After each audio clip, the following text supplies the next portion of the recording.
జనిత్వాహం వంశే మహతి జగతి ఖ్యాతయశసాం శుచీనాం యుక్తానాం గుణపురుషతత్వస్థితివిదాం నిసర్గాదేవ త్వచ్చరణకమలైకాంతమనసాం అథోధ పాపాత్మా శరణద నిమజ్జామి తమసి. చూడండి, గొప్ప కులంలో పుట్టారు కదా, గత్యంతరం లేదు, నువ్వే నన్ను భరించాలి అంటున్నారేంటి అంటే సంవాదం నిరూపిస్తున్నారు.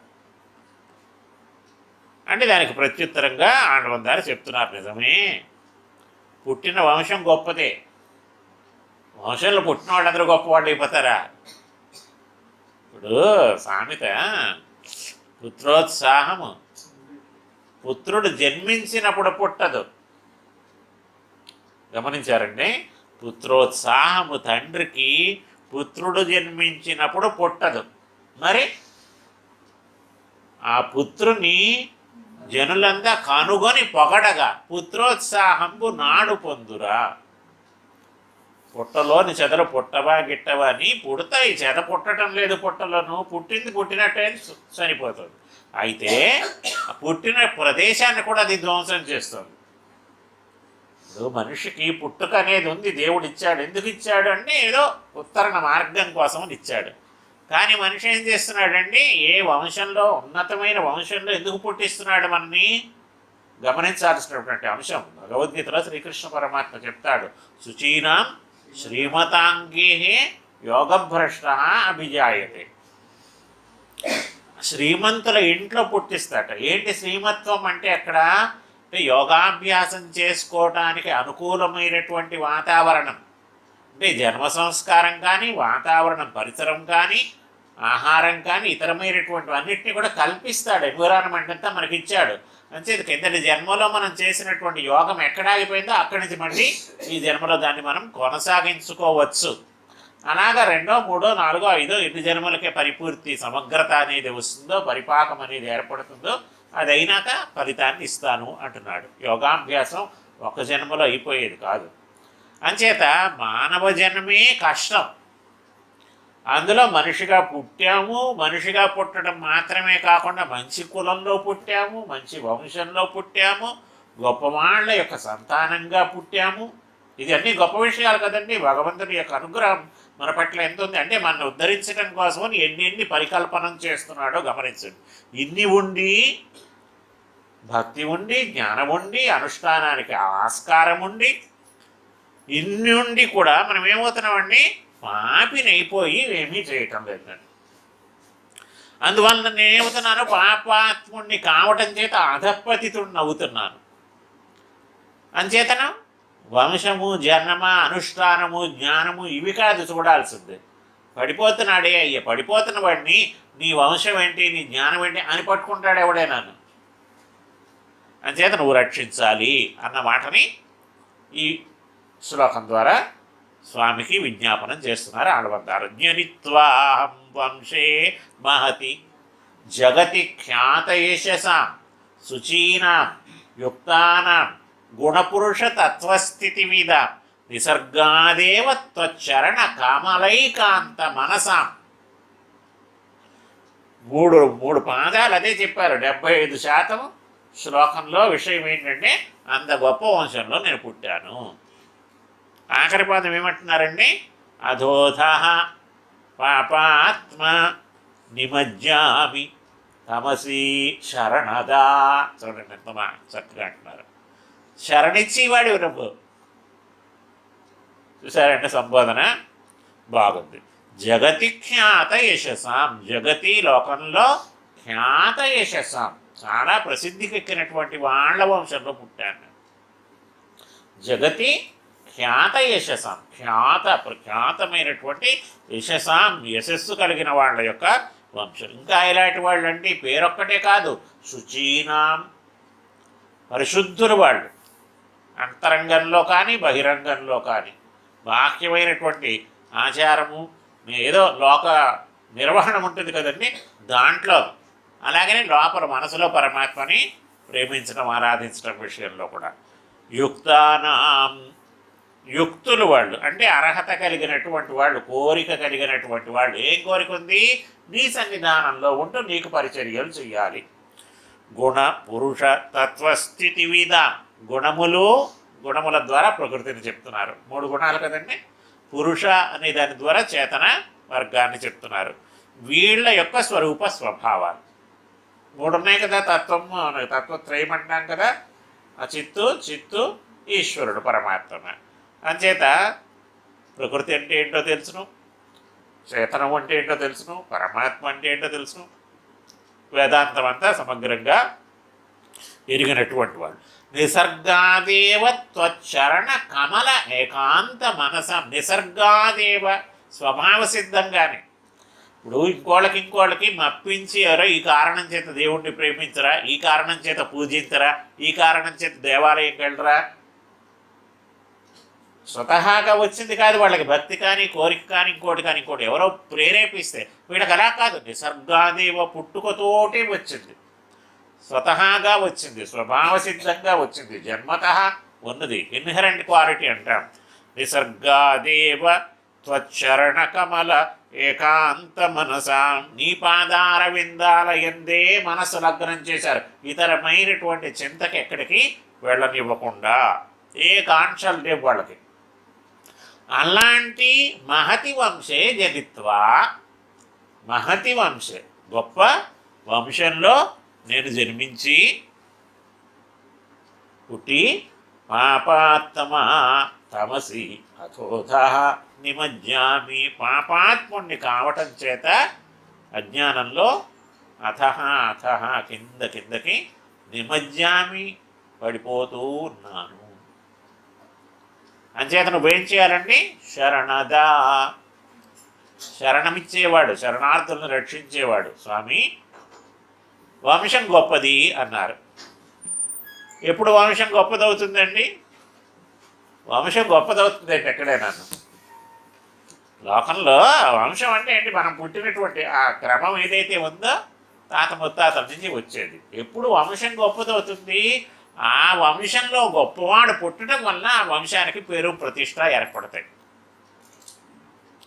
వ్యాసం వశిష్ఠ నప్తారం శక్తే పౌత్రమకల్మషం పరాశరాత్మజం వందే సుఖతాతం తపోనిధిం. ఎన్ని పేర్లు వచ్చాయి చూడండి. వ్యాసం వశిష్ఠ నప్తారం, వ్యాస వశిష్ఠ, శక్తే పౌత్రం శక్తి, పరాశరాత్మజం సుఖతాతం. వ్యాసుడు గురించి చెప్తున్నారు. ఎవరండి వ్యాసుడు? వశిష్ఠ నప్తారం, వశిష్ఠుని యొక్క మనవడు. శక్తే మునిమనవుడు అనమాట. నప్త అంటే మునిమనుడు. శక్తే పౌత్రం, శక్తికి మనుమడు. ఇంకా పరాశర ఆత్మజం, పరాశరుడి కొడుకు. సుఖ తాతం, శుకుడికి తండ్రి. అంటే 5 వచ్చారు గమనించండి. ఏమండి? వ్యాసుడు తర్వాత వశిష్ఠుడి తర్వాత శక్తి తర్వాత పరాశరుడి తర్వాత వ్యాసుడి తర్వాత శుకుడు. ఇది పరంపర. 5 వచ్చారండి. 5 గొప్పవాళ్ళే. వశిష్ఠుడు గొప్పతనం అందరికీ తెలిసిందే. విశ్వామిత్రుడు దాటివాడు త్రాహి అన్నాడు. శక్తి వశిష్ఠుని యొక్క కుమారుడు. చిన్న వయసులోనే ఆయన పరమపదించాడు పాపం. కానీ ఆయన చాలా గొప్పవాడు. ఎంత గొప్పవాడంటే ఒకానొక సందర్భంలో ఆయనకి లోకం పైన కోపం వచ్చి ఒక యజ్ఞం చేశాడు. ఆ యజ్ఞాగ్ని తీవ్రతకి లోకాలన్నీ కూడా అతనాకుతలమైపోతాయి. అయిపోతే సరే పులస్య బ్రహ్మ ఉన్నాడు కదండి, ఆయన వచ్చాడు, వశిష్ఠుడు వచ్చాడు, ఇంకోటి వచ్చారు, ఇంకొంచెం ఆయన బ్రతిమలాడారు. బ్రాహ్మడికి అంత కోపం ఉండకూడదు. లోకాన్ని మనం దృష్టిలో పెట్టుకుని, అంటే వాళ్ళ ఏదో సరే కథ చాలా పెద్ద కథ అయిపోతుంది, సంక్షేపంగా మనం అనేసుకుందాం. అందుకోసం ఆయన ఏం చేశాడండి? యాగాన్ని ఆపేశాడు మధ్యలో. ఆపేసినప్పుడు యాగాగ్నిని ఆర్పకూడదు, దానంతటదే చల్లారాలి. కానీ అందుకోసం ఈ అగ్నిని తీసుకెళ్ళి ఏం చేశాడండి? హిమాలయ పర్వతాలకి ఉత్తరంగా అటువైపు వేశాడు.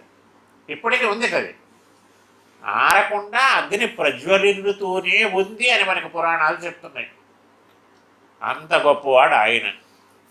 వశిష్ఠుడు అంత గొప్పవాడు. శక్తి అంత గొప్పవాడు. పరాశరుడు ఈయన జ్యోతిష్ శాస్త్రంలో అలాగే మనకి ఇది ఇచ్చాడు, విష్ణు పురాణాన్ని అనుగ్రహించినటువంటి వాడు.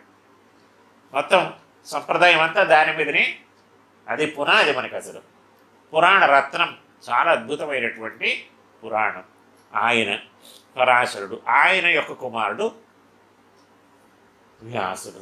వ్యాసుడు నడిచే విజ్ఞాన సర్వస్వంగా ప్రఖ్యాతి పొందినవాడు, ఋషి కులపతి. ఆయన శ్రీ మహావిష్ణువు యొక్క అవతారం, అంశావతారం అంటారు. అలాగా ఆవిర్భవించిన వాడు ఆయన. వేదాలను విభజించాడు, 18 పురాణాలు రాశాడు, 5వ ఆమ్నాయం, 5వ వేదం మహాభారతం దాని లోకానికి అనుగ్రహించాడు. అందరూ గొప్పవాళ్ళే. సరే సుఖ బ్రహ్మ చెప్పనే ఎక్కర్లేదు. ఆయన ఎప్పుడు 16 సంవత్సరాల వయసులో ఉంటాడు, దిగంబరంగా ఉంటాడు. అవధూత కాలు మొత్తం నేల మీద ఆనిస్తే సంఘం ఏర్పడుతుందని మురివేళ్ల మీద నడుస్తాడట. కాలు పూర్తిగా ఆన్సాలి కదా భూమి మీద నడవాలంటేను. ఆన్సడు. ఎందుకు ఆన్సట? నేలతో సంఘం అటాచ్మెంట్, రాగం. రాగం అనేది ఏర్పడింది అనుకోండి, ఈ వస్తువు నాది, ఇక్కడ నేను ఉండాలి, ఇది బాగుంది, ఇలాంటి భావాలు మనసులోకి వస్తాయి. అంచేత నేల మీద పూర్తిగా అడుగు వేయట, మురివేళ్ల మీద నడుస్తాట ఎప్పుడూ.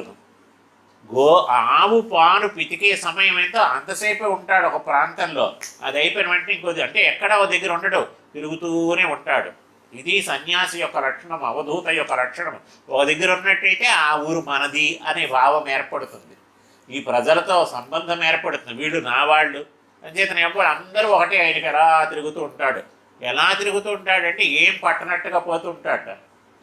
వెనకాతలో గోల పెడుతూ వ్యాస మహర్షి పరిగెట్టాడు. నిరుమోకుమారయంసున్ వ్యాసుండు జీరంగా వృక్షములు తన్మయతం ప్రతిధ్వనులు చక్కంచేసి మున్నట్టి భూతమయం రొక్కెద బాధనాయణి తపోధన్యాగ్రణిం ధీమణిం సముడై ఎవ్వడు ముక్త కర్మ చేయుడై సన్యాసి ఒంటివోవ సముడై. అన్నీ ఆయనకి ఈక్వల్గా ఉన్నాయి. దేని ఎందు వీడు ఎక్కువ అని కానీ, వీడు తక్కువ అని కానీ, వీడు నావాడని కానీ, వీడు పరాయివాడని కానీ, చైతన్యం కలది, చైతన్యం లేనిది. ప్రపంచంలో జీవజాతం ఏది ఉండనివ్వండి, చరాచరమైనటువంటి ప్రపంచమంతా కూడా అన్నిటి పట్ల సమానంగా ఉన్నాడు. సముడై ముక్త కర్మచయుడై సన్యాసి అయి ఒంటివోవా మహాభీతి నొహో కుమారయంచున్ వ్యాసుండు జీరంగ నిలుమొహో కుమార నిలుమొహో కుమార. అబ్బాయి అబ్బాయి అంటున్నట్ట. తండ్రి కదా, కుర్రాడు తన కొడుకు వెళ్ళిపోతున్నాడు, ఆగమని పిలుస్తున్నాడు. వెనకాతల పరిగెడుతూ వ్యాసుడు పరిగెడుతున్నాడు, సుకుడు నడుస్తున్నాడు. తేడా గమనించారా? నిలుమొహో కుమారయంచున్ వ్యాసుండు జీరంగా. ఆయనకేం వినిపించట్లేదు, అసలు పట్టించుకోవట్లేదు. ఈ స్పృహ ఉంటే కదా. వృక్షములను తన్మయతన్ ప్రతిధ్వనులు చక్కంచేసే. సమాధానం ఎవరిచ్చారట? వృక్షాలు ఇచ్చాయి. ఎందు గురించి? ఆయన తన్మయుడు. తన్మయుడు అంటే అన్ని సమానంగా, అన్నిటితో ఈక్వల్ అయిపోయాడు, దాంతో సమానమైపోయాడు. అంటే మనకి తేడా ఉంది, నువ్వు వేరు నేను వేరు అన్న భావం మనకుంది, ఆయనకు ఆ భావం లేదు. ఇది తన్మయత్వం అంటే. భాగవతంలో వస్తుంది, పోతన గారు భాగవతంలో ప్రారంభంలో మొదటి స్కందంలోనే వర్ణిస్తాడనమాట. అక్కడ వచ్చింది సుఖ మహర్షి గురించి చెప్తున్నాను. అంత గొప్పవాళ్ళు ఒక్కొక్కళ్ళు. అంచేత పుట్టినవాడు గొప్పవాడు అయినట్టయితే ఆ వంశానికి గొప్పతనం వస్తుంది. ఇక్ష్వాకు వంశం అని ఒక వంశం, రఘువంశం అని ఒక వంశం. ఆ ఇక్ష్వాకు అనేవాడు పుట్టడం వల్ల దానికి ఇక్ష్వాకు, ఆయన గొప్పతనం వలన ఆ వంశానికి పేరు వచ్చింది. అంటే వంశానికి పేరు తెచ్చేవాళ్ళు ఆ వంశంలో ఉద్భవిస్తారు, వాళ్ళ వలన ఆ వంశం గొప్పదవుతుంది. ఆ వంశంలో పుడితే మనకి ఆ గొప్పతనాన్ని మనం ఆపాదించుకుంటాం. మనం చెప్పుకోవట్లేదు శ్రీనివాసప్ప గారి గురించి, రామాయణం కాలక్షేపం చెప్పారని మనకు చదవటం రాదు, అది వేరే విషయం. మనమేం మహాపండితులమేం కాదు, మనకేం చూసి చదవటం రాదు. కానీ మన గొప్ప ఏంటంటే ఆ వంశానికి చెందిన వాళ్ళము. గమనించారా తేడా? అంచేత జనిత్వాహం వంశే, అంత గొప్పవాళ్ళు, వంశం గొప్పది కావటం చేత ఆ వంశంలో పుట్టిన వాళ్ళ వల్ల గొప్పతనం వస్తే మనం దాన్ని తీసుకుంటున్నాం. మనం చాలా గొప్ప వంశం తెలిసినాము అది అంటున్నాం. ఇది వెటకారంగా మన వాళ్ళు చెప్తుంటారు. మా తాతల నాడు నేతులు తాగారు, మా మూతులు వాసన చూడండి అని సామెత. వాళ్ళకి గొప్పతనం మనకెక్కడుంది? లేదు కదా. సరే, గమనించాం. లోకంలో మానుష జన్మే చాలా కష్టం అనుకుంటుంటే మానవ జన్మ లభించటమే దుర్లభం కదా. జంతువునా నరజన్మ దుర్లభం. మనిషిగా పుట్టడమే గొప్ప. 84 లక్షల జీవరాశులు ఉన్నాయి. వాటిల్లో అన్నీ ఉన్నాయి కదా, క్రిములు, కీటకాలు, సరీసృపాలు, మృగాలు, ఏవో లేవా? దాంట్లో మనిషి కూడా ఒక జంతువు. కనుక వాటి వేటికి లేనటువంటి ప్రత్యేకత మనిషికి ఏముందండి? ఉందా లేదా? అంచేత ఈ జన్మ లభించడం గొప్ప విషయం కదా. మనిషిగా పుట్టాం బాగుంది, కానీ మనకి ఈ ప్రవృత్తే లేదు అసలు, ఇవే తెలియదు అసలు. అలాంటి పుట్టుకలు లేవా? మనిషిగా పుడుతున్నవాడు చాలామంది ఉన్నారు కదండి. వాళ్ళందరికీ ఈ రకమైనటువంటి నాలెడ్జ్ ఉందా? ఈ రకమైనటువంటి అవకాశం ఉందా? ఇది తెలుసుకోవాలనేటువంటి కోరిక ఉందా? నేర్పేవాళ్ళు లేరు, నేర్చుకోవాలనేటువంటి కోరిక వాళ్ళకి లేదు. అసలు ఆ సందర్భమే లేదు, ఆ బ్యాక్గ్రౌండ్ లేదు వాళ్ళకి అసలు. ఇవన్నీ చాలా గొప్ప విషయాలు కదా. పరమాత్మ ఎంత మన పైన అనుగ్రహం ఉంటే వీటన్నిటినీ మనకి సమకూర్చాడండి. అంచేత దుర్లభం, దుర్లభతరం మానవ జన్మ అనుకుంటుంటే గొప్ప వంశంలో పుట్టడం ఎంత గొప్ప వరం అండి. అంత ఇంకా ఎలాంటిది అది? ఖ్యాత యశసాం.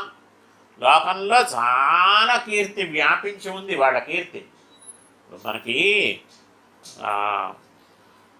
యామునాచార్యుల వారు యోగాభ్యాసం, యోగ విద్య నేర్పడానికి వాళ్ళ గురువు గారు ఏదో చెప్పారు, ఫలానా సమయానికి ఫలానా దగ్గరికి రండి అంటే లోపల కూర్చొని యోగాభ్యాసం చేస్తున్న వారు బయట యామునాచార్యుల వారు వచ్చేటప్పటికి పెరుమాళ్ళు అటుపక్కటి ఎవరో చట్టనంబి వంశానికి చెందిన వాళ్ళు ఎవరొచ్చారు అని ఈయన గాబరా పడిపోతున్నారు. ఏమిరా అంటే తన హృదయంలో పరమాత్మని ధ్యానం చేస్తుంటే లోపల కూర్చొని యోగాభ్యాసం చేస్తున్నారు. ఈయన గారి గుండెల్లో ఉన్న పరమాత్మ వచ్చిన వాళ్ళ వైపు చూస్తున్నట్టు. ఈయన యోగాభ్యాసం పట్టించుకోవట్లేదు. అంటే ఎంత గొప్ప వంశం అండేది. నాదముల వంశం, సొట్టైనంబి వంశం అంటే ఇదే యామునాచార్యుల వారి వంశం. ఆ వంశం అంటే అంత ప్రీతి పరమాత్మకి. కారణం ఏంటి? అంత గొప్పవాళ్ళు వాళ్ళు. అంచేత భూమండలం అంతా వారి కీర్తి వ్యాపించి ఉంది. పరమాత్మ వారిని ఆ రకంగా స్వీకరించాడు. మహతి ఖ్యాత యశసాం శుచీనాం. శుచి అంటే లోకంలో ద్రవ్యశుద్ధి. ఎక్కడైతే డబ్బుల దగ్గర నీతిగా ఉంటాడో మనిషి అంతటా వాడు ఉంటాడు మనం అనుకోవచ్చును. అని అదొక కొలబద్ద అనమాట.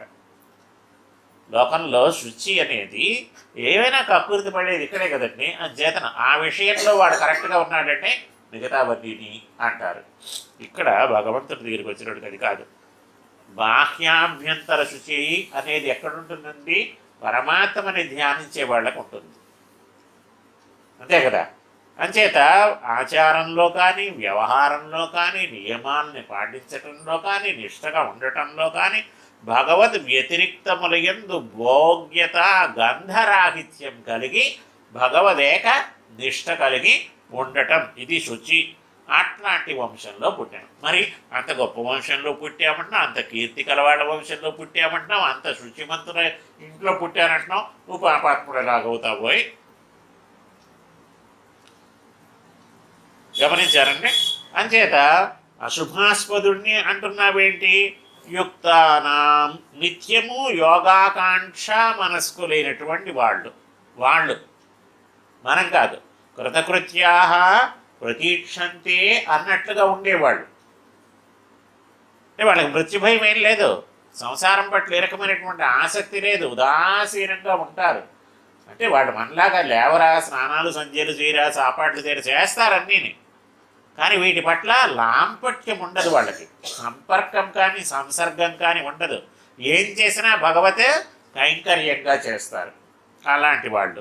ఇప్పుడు లక్ష్మణస్వామి లేడా 14 సంవత్సరాలు రాముడితో పాటుగా ఆయన కూడా ఉన్నాడు కదండి అరణ్యంలో. ఎలాగున్నాడండి? పెరుమాళ్ళ నీడలాగా అనుసరిస్తూ ఆయనకి కైంకర్యాలు చేయటం కోసమని ఉన్నాడు. ఆయన లేకపోతే ఈయన కష్టం. అరణ్యంలో ఉండటం ఆయన కష్టం కాదు. అరణ్యంలో ఉండటానికి ఆయన ఏం కష్టపడలేదు, సీతాదేవి కష్టపడలేదు అరణ్యంలో నేను ఉండటం వల్ల నా కష్టం అన్నమాట ఆమె అనలేదు. రామభద్రుడు అసలే ప్రశ్న లేదు.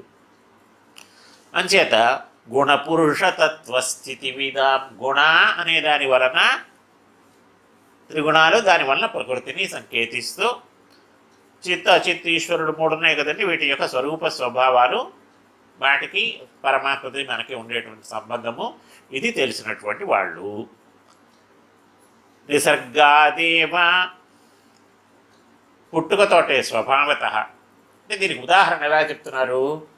ఆవు ప్రసవించింది అనుకోండి, దూడ ఇలా పడుతుంది, నేల మీద పడగానే దాన్ని ఏదో మావిది తీసిడం చేసిన వెంటనే ఏం చేస్తుందంటే ఆవు పొదుగు దగ్గరికి వెళ్ళిపోతుంది పాలు తాగటానికి. ఎవరు నేర్పారు? పాలు తాగటం అనేది ఎలా తెలిసింది దానికి? అంటే ఆవు తల్లి అని చెప్పి తెలుసును, ఇది దూడ పిల్ల అని చెప్పి తెలుసును, ఇద్దరికి సంబంధం ఉందని చెప్పి తెలుసును, అక్కడ పాలు వస్తాయి అని తెలుసును. ఎవరు నేర్పలేదు కదా దానికి. నిసర్గాదేవా ఆ రకంగా అదెంత స్వతహాగా స్వభావ సిద్ధంగా పక్క న్యాచురల్గా లోకంలో మనకందరికీ ప్రత్యక్షంగా తెలిసినటువంటి ఉదాహరణ ఇస్తున్నారు. ఆ రకంగా పరమాత్మ పట్ల ఆసక్తమైన మనస్కంగా ఉండేవాళ్ళు వీళ్ళు, పరమాత్మ దగ్గరికి వెళ్ళేవాళ్ళు వీళ్ళు అంటున్నారు. మీ చరణారవిందాల యందు మనస్సుని పెట్టేవాళ్ళు అంటే దానివల్ల శుద్ధి యోగాదులు వాళ్ళకి నైసర్గికాలు అన్నమాటని చెప్తున్నారు. అలాంటి వంశంలో పాపమే రూపుదాల్చిందా అన్నట్టుగా ఉండే నేను, పాపాలు చేసింది నేను అని కాదు, పాపమే ఆత్మ అదే శరీరం ధరించిందా అన్నట్టుగా ఉన్నటువంటి నేను. మరి నా దగ్గరికి ఎందుకు వచ్చేవరా నాయన అంత పాపాత్ముడివి అంటావేమో. శరణద శరణిచ్చేవాడివి కదండి, శరణార్థి. శరణు కావాలి అనుకుంటే మనం వెతుక్కోవాలి. అలాగే స్వామి వెతుకుతాడు, ఎవడైనా వస్తాడా? ప్రతీక్ష చేస్తూ ఉంటాడు ఆయన. ఎవరైనా తన దగ్గరికి వచ్చి రక్షించవయ్యా అని అడుగుతారా అని చెప్పి ప్రతీక్ష చేస్తూ ఉంటాడు ఆయన. ఆ రకంగా వెతికి ఎవరైనా దొరికితే రక్షిద్దామని ఉండేవాడు. ఆ స్వామి యొక్క స్వభావము స్వరూపము ఎలాంటివో చూడండి. అలాంటి నీ దగ్గరికి నేను వచ్చాను. ఎందుకు ఎలా జారిపోతున్నాను, ఎలా పాపాలు చేస్తున్నాను? అధోధ తమసి నిమజ్జామి. అధోధ కిందకి, ఇంకా కిందకి పడుతూ ఉన్నాను, అడుక్కడిపోలేదు. నిమజ్జామి మునుగుతూ ఉన్నాను, జారిపోతూ ఉన్నాను. ఫుల్గా పడిపోయి ఫ్లాట్గా నేల మీద బోరన పడిపోయి ఇంకా అడుగు ముట్టేసి అది కాదు, పడుతూ ఉన్నాను నేను. కనుక ఉద్ధరించటం నీకు కూడా తేలిక అవుతుంది అన్నట్టుగా అంటున్నారు. బాగుంది. సరే, తనని పాపాత్ముడు అన్నారు. మహాకులీనత్వం అనేది నీకున్నా అంటే గొప్ప కులంలో పుట్టడం అనే లక్షణం ఉన్నప్పటికీ కూడా తనని అసత్తుతో సమానంగా, అసత్తు అంటే సత్తు అంటే దాని ఉనికిని తెలుసుకునేది, అసత్ అంటే ఉనికిని గుర్తించండి. మనకి సత్తా అనేది అనుగ్రహించాలంటున్నారు చూడండి ఆచార్యులు. సత్తని మనకు అనుగ్రహించాలంటే ఏంటి? ఆత్మ అనేది ఉంది అని తెలుసుకోవడం, ఆత్మ యొక్క స్వరూపాన్ని తెలుసుకోవడం. అలాగా ఇక్కడ తన సత్తని గమనించకుండా అసత్తుతో సమానంగా చేస్తూ తన దోష ప్రాచుర్యాన్ని విశదీకరిస్తున్నారు తర్వాత శ్లోకంలో. అమర్యాద క్షుద్ర శలమతి అసూయా ప్రసవభూ కృతజ్ఞ దుర్మాని స్మర పరవశ వంచనపర నృశంస పాపిష్ట కథం అహం ఇతః దుఃఖ జలధే అపారాత్ ఉత్తీర్ణ తవ పరిచరేయం శరణయోహో. ఇలాంటి పాపాత్ముడైన నేను దీని నుంచి ఎలా బయటపడతాను? నీ పాదాలకి నేను ఎలా సేవ చేస్తాను చెప్పు.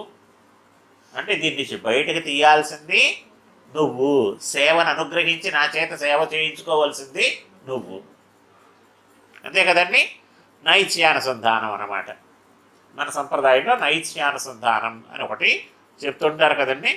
ఎప్పుడు తనని తక్కువ చేసుకోవటం, తనకంటే అందరూ కూడా పెద్దవాళ్ళు గొప్పవాళ్ళు అనుకోవడం. సరే, పరమాత్మ గురించి చెప్పనేక్కర్లేదు. మత్తః ప్రతి అవరహ కశ్చిన్నాస్తి సుగ్రీవ సన్నిధౌ. ఆంజనేయ స్వామి సీతాదేవి దగ్గర అంటాడు, ఏమయ్యా లంకా నగరంలోకి నువ్వు ఎలాగొచ్చావు, అక్కడి నుంచి ఎక్కడి నుంచో రావాలి, ఎలాగెగిరావు ఈ సముద్రాన్ని అంతటిని, అంటే నువ్వు గొప్పవాడి అయి ఉంటావు, మరి అక్కడ ఉన్న వాళ్ళందరికీ సాధ్యమవుతుందా, వాళ్ళు రాగలరా అని సీతాదేవి ఒక సంశయాన్ని వెలిబుచ్చుతుంది. అచ్చచ్చా అలాగ అనుకోకమ్మా, పంపించే వాడిని దూతగా తక్కువ వాడిని పంపిస్తారు కానీ పెద్దవాడిని పంపిస్తారు ఎక్కడైనా. అరే అమ్మ ఉందో లేదు చూసిరారా అంటే ఎవరిని పంపిస్తారండి, ఉన్న వాళ్ళందరిలో తక్కువ వాడిని పంపిస్తారు.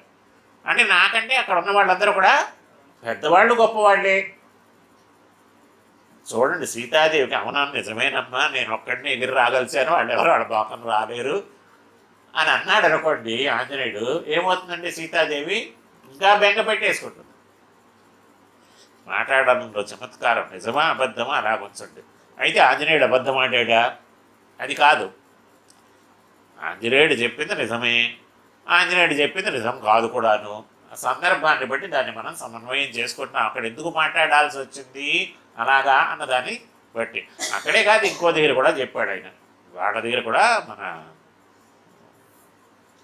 కోతులు తర్వాత వచ్చి కలిశారు కదండి వానరులు, వాళ్ళ దగ్గర కూడా ఏ మాట్లాడాడు, మత ప్రత్యవర కశ్చిన్నాస్తి సుగ్రీవ సన్నిధవు అంటాడు. ఇది సంప్రదాయం, నిజమా అబద్ధమా కాదు. అందరికంటే నేను తక్కువ, మిగతా వాళ్ళందరూ నాకంటే ఎక్కువ అని అనుకోవటం అనేది ఇది రివాజు, ఇది ఒక పద్ధతి, ఇది ఒక మర్యాద, ఇది ఒక ఆచారం. దీనివల్ల ఏంటంటే అహంకారం ప్రబలకుండా మనిషిని అణిచిపెట్టి ఉండడానికి ఇది పనికొస్తుంది అని. గొప్ప వంశంలో జన్మించాను అన్నారు. ఇక పాపం చేయటం ఎలా కుదురుతుందండి, పాపం ఏం లేదు అంటే అసత్తులాగా ఎందుకు మాట్లాడుతున్నారు అన్నదానికి సమాధానంగా ఈ శ్లోకాన్ని యామనాచార్యుల వారు విజ్ఞాపనం చేస్తున్నట్టుగా పెద్దలు మనకి వివరిస్తారు, వ్యాఖ్యానిస్తారు. చూద్దాం. అది విశేషణాలు వేశారు ఇందులో. అమర్యాద, మర్యాద అంటే హద్దు, అమర్యాద హద్దు లేకపోవడం అంటే ప్రవర్తనలో ఓ కట్టుబాటు లేకుండా ప్రవర్తించడం, వేదం చెప్పిన పద్ధతిని దాటి ప్రవర్తించటం అని అర్థం దీనికి. అమర్యాద అంటే వేదవిహితమైనటువంటి మర్యాదని దాటిపోవటం. అంటే వేదం, శాస్త్రం, సంప్రదాయం, ఆచారం ఇలాగ ఉండండి ఇలాగ ఉండండి ఇలాగ ఉండండి అని ఏవో చెప్తుంది కదండి, అవి ఏమీ చేయకుండా ఉండటం. ఏ పద్ధతి లేదు, ఆచారం లేదు, ఒక సిస్టమ్ లేదు అన్నట్టుగా. అమర్యాద ఎప్పుడూ కూడా లోకంలో ఏదైనా పని మనం చేయాలంటే మన వయస్సుకి తగ్గట్టు, అంటే మన స్వరూపం, మన స్వభావం ఏ రకంగా ఉండాలి. వయస, కర్మణ, అర్ధస్య, శృతస్య, అభిజనస్య, వేష, వాక్, వృత్తి, స్వారూప్యం, ఆచరన్ అని ఈ రకంగా ఉండాలి. ఇది పద్ధతి. అంటే వయసుకు తగ్గట్టే ప్రవర్తన ఉండాలి. చిన్నవాడు పెద్దవాడిలాగున్నా, పెద్దవాడు చిన్నవాడిలాగున్నా లోకం ఏం చేస్తుందండి, దాన్ని హర్షించదు. అలాగనే కర్మ, తీసుకున్న పనికి తగ్గట్టుగా ప్రవర్తన ఉండాలి. అర్ధస్య, మన సంపాదనకు తగ్గట్టుగా మన జీవన పద్ధతి ఏదో ఉండాలి కదా. అలాగనే శృతస్య, జ్ఞానానికి తగ్గట్టుగా. అభిజనస్య, మనం పుట్టిన కుటుంబానికి తగ్గట్టుగా, ఆ కుటుంబ స్థాయిని బట్టి మన ప్రవర్తన కూడా ఉండాలి. అంతకంటే ఎక్కువ మనం ఉండకూడదు, అంతకంటే తక్కువ మనం ఉండకూడదు. వేష, మనం వేసుకునేటువంటి వేషాన్ని బట్టి. వాక్, వృత్తి, పనిని బట్టి. ఇది సారూప్యం.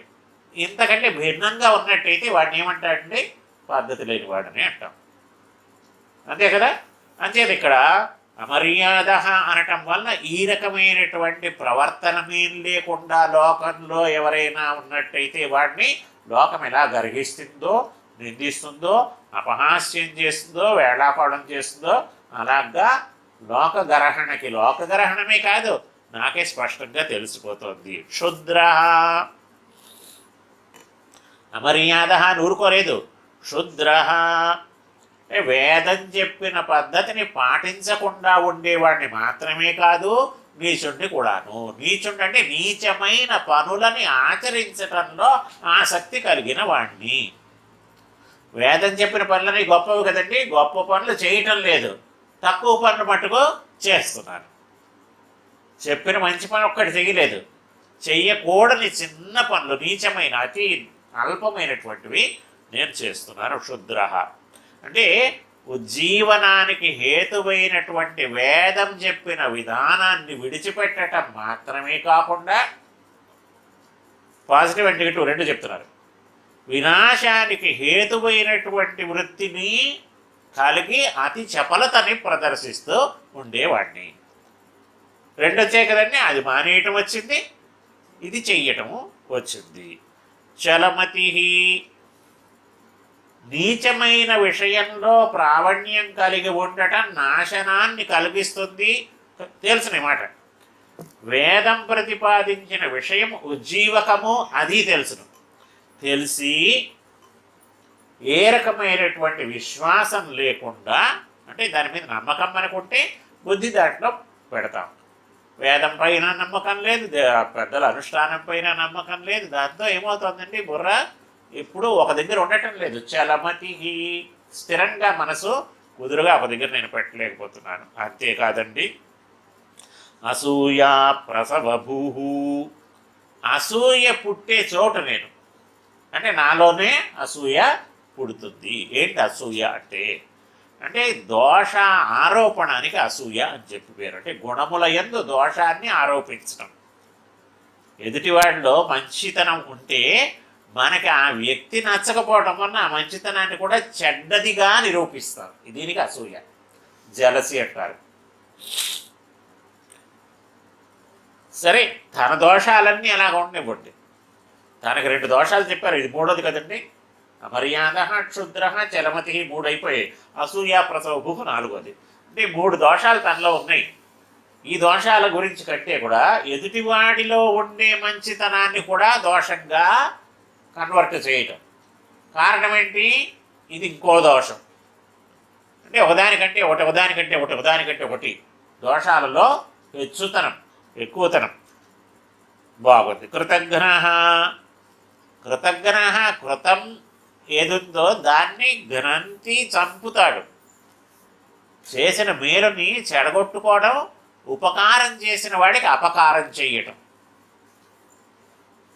ఉపకారికి ఉపకారము విపరీతము కాదు చేయ వివరింపంగా, అపకారికి ఉపకారము నెపమెన్నక చేయువాడు నేర్పరి. ఉపకారం చేసిన వాడికి మళ్ళీ ఉపకారం చేయడం గొప్ప కాదు, అది పెద్ద విపరీతమా, పెద్ద వింతే అండి. అది ఏమన్నాను, ఎవరికి చెయ్యాలట, అపకారికి ఉపకారము నెపమెన్నక చేయువాడు. అంటే ఇదిగో ఈ ఫలాని కారణంగా నేను చేస్తున్నాను కాదు, స్వతహాగా చెయ్యాలి. మనకి ఎంబారని గోవింద భట్టరు అంటారు, రామానుజుల వారికి తినతండ్రి కుమారుడు. ఈయన సన్యాసి, భట్టర్ వారికి గురువు గారు. తిరుపతిలో మాట, ఓ పాము బాధపడుతుంటే ఆ పామును పట్టుకున్నారట. ఏంటి అంటే పాము నోట్లోనూ ఒక ముళ్ళు గుచ్చుకుపోయి ఉండిపోయింది. ఆ ముళ్ళు తీస్తున్నారు. అది పాము కదా, విష జంతువు, కాటు వేస్తే గమనించారండి. అంటే ఏం చూశారంటే అక్కడ, అది చైతన్యం కలిగినది, అది ప్రాణి, నేను ప్రాణిని, దానిలో భగవంతుడు ఉన్నాడు, నాలో భగవంతుడు ఉన్నాడు. అది బాధపడుతోంది కనుక దాని బాధను పోగొట్టాలి అనే ఆలోచన. ఇక్కడ పాము విషజంతువు అండి, విషపురుగు కదండి, అది కాటు వేస్తుంది అన్న అది ఒకవేళ మీరు మేలు చేద్దామని వెళ్ళినా, సన్యాసి తీరు కథ చెప్తారు చూడండి. సన్యాసి స్నానం చేయడానికి నదిలోకి దిగాడు, నదిలో కొట్టుకుపోతుంది తేరు. అయ్యో తేరు కొట్టుకుపోతుంది అని తీశాడు. ఇలా తీసి బయటికి ఏదో తెద్దామని కాటు వేసింది, విదిలించాడు, మళ్ళీ పడిపోయింది, మళ్ళీ తీశాడు, మళ్ళీ కాటు వేసింది. మళ్ళీ చూశాడు ఎవడోని, ఏమయ్యా ఇప్పటికి 5 మాటలు 10 మాటలు తీసేవారా, కాటు వేస్తుంది. అయ్యా కాటు వేయడం దాని స్వభావం, విడిచిపెట్టిందా, విడిచిపెట్టలేదు. మరి నేను సాధువు, నేను రక్షించడం నా స్వభావం కావాలి కదా, అంతే నేను దాన్ని తీస్తున్నాను అన్నట్ట అని ఏదో చెప్తారు కథ. ఇది 10 మాటలు కాటు వేస్తే వాడు బతుకున్నాడా? అందుకే కథకి చెప్పారు కదండి, చెంబుకి చెవులుండవు, కథకి ఏదో ఉండవు అంటారు కదా. ఆ రకంగాను కథ నుంచి మనం తీసుకోవాల్సింది ఏంటంటే, అసలు దాని వెనకాతలు ఉన్నటువంటి స్పిరిట్ ఏంటి, దేనికోసం కదంటే కల్పితమని కదా అర్థం. దేనికోసం దాన్ని కల్పించారో ఆ సూత్రాన్ని మనం పట్టుకున్నట్టయితే కథ మనకు అర్థమైంది అని అర్థం. అదే కాకుండా మనం ఏదైనా అడ్డదిడ్డమైన ప్రశ్నలు వేసామంటే మనకి బుద్ధి లేదు, కథ అర్థం కాలేదు అని అర్థం. అలాంటి వాళ్ళకి చెప్పిన ఒకటే చెప్పకపోయినా ఒకటే. సరే అలాగొచ్చండి. అసూయా ప్రసవ భూ కృతజ్ఞ కృతజ్ఞ ఉపకారికి అపకారం చేయటం. ఇలాంటి కృతజ్ఞుడు అంటాను. కృతజ్ఞత వేరు, కృతజ్ఞత వేరు. కృతజ్ఞుడికి నిష్కృతి లేదంది శాస్త్రం. గోఘ్నేచ అంటే ఆవును చంపితే, ఆవును చంపడం మహాపాతకం కదండి. ఆవును చంపినా పశ్చాత్తాపడి ప్రాయశ్చిత్తం చేసుకోవచ్చు. సురాపేచ కళ్ళు తాగాడు, మద్యం తాగాడు అనుకోండి, దానికి కూడా ప్రాయశ్చిత్తం చేసుకోవచ్చును. చోరేచ దొంగతనం చేశాడు, దానికి కూడా ప్రాయశ్చిత్తం చేసుకోవచ్చును. భగ్నవ్రతే వ్రతం బట్టి మధ్యలో భగ్గం ఏర్పడింది, దానికి కూడా ప్రాయశ్చిత్తం చేసుకోవచ్చు. కానీ కృతజ్ఞనే నాస్తి నిష్కృతి ప్రాయశ్చిత్తం న విద్యతే.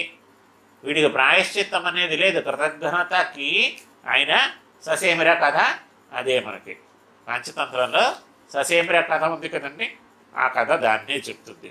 అంచేత శాస్త్రం మనకేం చెప్తుందండి, తల్లి తండ్రి కంటే కూడా శాస్త్రం గొప్పదన్నారు. 100 రెట్లు గొప్పదిట. ఎందు గురించి?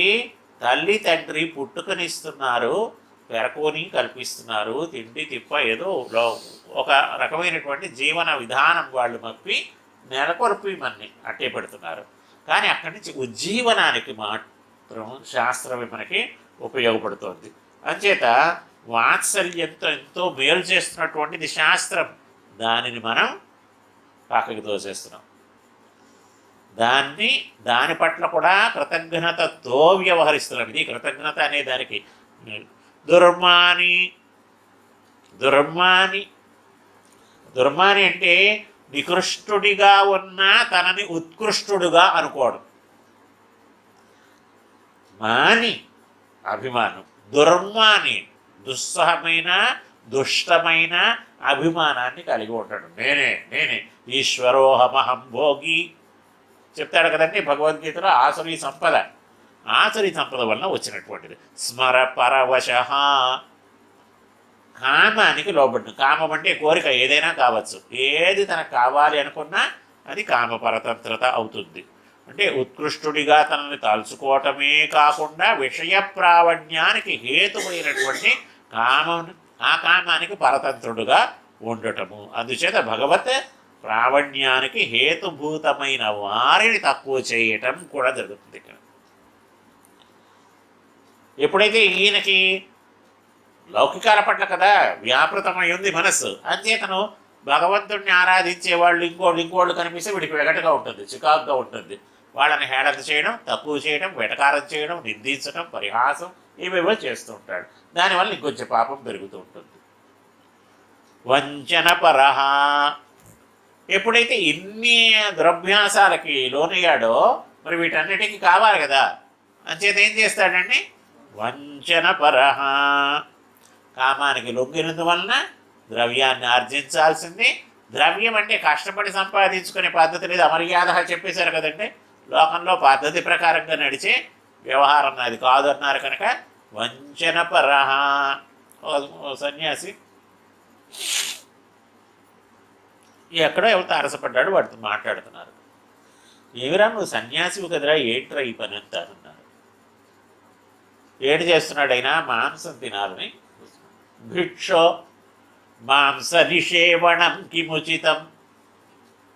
నువ్వు సన్యాసివి కదా, మాంసం తిన్నావు. ఉట్టి మాంసం ఏం బాగుంటుందంటే కింతేన మద్యం వినా, దాంతోపాటు కొంచెం సుర అంటే ఈ మాంసము ఆ సుర. ఓహో సురాపానం కూడా ఉందా అంటే మద్యంచాపి తవ ప్రియమహో వారాంగనాభిస్సహ. కేవలం తాగితే ఏం సరిపోతుంది, వార స్త్రీలు ఉండాలి, భోగకాంతలు. భోగకాంతలు కావాలంటే వేశ్య ద్రవ్య రుచి. డబ్బులుంటే కానీ అది రాదు కదా, ఎలా సంపాదిస్తావురా? సంపాదించలేనండి. కుతస్తవ ధనం, ఎక్కడి నుంచి వస్తుంది నీకు డబ్బు అంటే యూతేన చౌర్యేణ వా, జోదమైన ఆడతాను, గెలిస్తే డబ్బులు వస్తాయి, రాలేదనుకో దొంగతనం చేస్తాను. యూతేన చౌర్యేణ వా చౌర్యద్యూత పరిగ్రహ. ఇదేమిట్రా నాయన అంటే భ్రష్టస్య కావాగతి. భ్రష్టుడికి ఇది అది ఏంటి ఏదైనా చేస్తాడు వాడు. గమనించారంటే భ్రష్టుడట, ఆడు ఆచారభ్రష్టుడు, ధర్మభ్రష్టుడు, అన్ని రకాలుగాను. అంచేది ఇది అది అని ఏమీ లేదు అని వంచన పరుడు అనేదానికంటే మన వాళ్ళు ఇది చెప్పలేదనుకోండి. లోకంలో ఉండే వాళ్ళ గురించి చెప్తున్నాను. యామునాచార్య వారు నిజంగా ఆచారం లేదు ఇంకోటి లేదు అని కాదు, వారు ఆచారవంతులే. ఆయన ఎంత గొప్ప వ్యక్తి కాకపోతే ఆయన వచ్చారని చెప్పి చూస్తే పరమాత్మ పక్కకి తిరిగి చూశాడు. చాలా ఇది కదా. నృశంస అంటే నమ్మిన వంచన మాత్రమే కాకుండా నమ్మిన వాళ్ళ పట్ల క్రూరమైనటువంటి ప్రవృత్తిని కలిగి ఉండటం. ఆనృశంస్యము నృశంసత్వము. నృశంసత అంటే కఠినంగా క్రూరంగా ఉండటం. ఆనుశంస్యం అంటే క్రూరత్వం లేకుండా మృదువుగా ఉండటం. రామభద్రుని యొక్క లక్షణం అది. ఆనుశంస్యం పరోధర్మ త్వత్త ఏవ మయా శ్రుత. సీతమ్మ చెప్తుంది ఆంజనేయ స్వామి చేత కౌరు పంపిస్తూ రామభద్రునికి, ఆనుశంస్యం అనేది గొప్ప ధర్మం అని నువ్వు చెప్పావు, నీ నుంచే నేను విన్నాను, దాన్ని నేను పాటిస్తున్నాను అంటుంది. లేదంటే ఆవిడ భస్మం చేసి లేదా చుట్టూ ఉన్న వాళ్ళందరినీ తన పాతివ్రత్యం చేత తపస్సు చేత భస్మం చెయ్యగలదు. రావణాసురుడు వస్తే అంటుంది నత్వా గురుమి దశగ్రీవ భస్మారహ తేజస. భస్మారహ భస్మం అయిపోవడానికి నువ్వు తగినవాడివి, అయినా నేను చేయటం లేదు. ఎందు గురించి? అసందేశాత్ రామస్య తపశ్చానుపాలనాత్. రాముడి యొక్క అనుజ్ఞ లేదు, నేను తపస్సులో ఉన్నాను. ఈ రెండు కారణాల వలన నేను బూడి చేయటం లేదు. అది మరి ఆ సీతాదేవి ఆంజనేయ స్వామి వాలానికి అగ్నిహోత్రాన్ని అంటిస్తే సీతోభవ హనుమత, సీతోభవ హనుమత. అది దగ్ధోభవ రావణ అంటే వాడు బూడిదైపోడా అనలేదు. సీతోభవ అని ఒక ఆంజనేయ స్వామి అంటే ఆమె యొక్క శక్తి తెలుస్తోంది మనకి. శక్తిని వినియోగించింది అక్కడ, వినియోగించలేదు ఇక్కడ. కారణం ఏంటి? వాళ్ళ పట్ల కారుణ్యాన్ని చూపించింది ఆమె.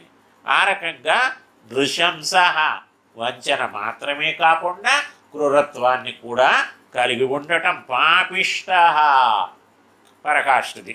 ఇదంతా పాపమునందు రుచి ఏర్పడటం వల్ల చేస్తున్నాము.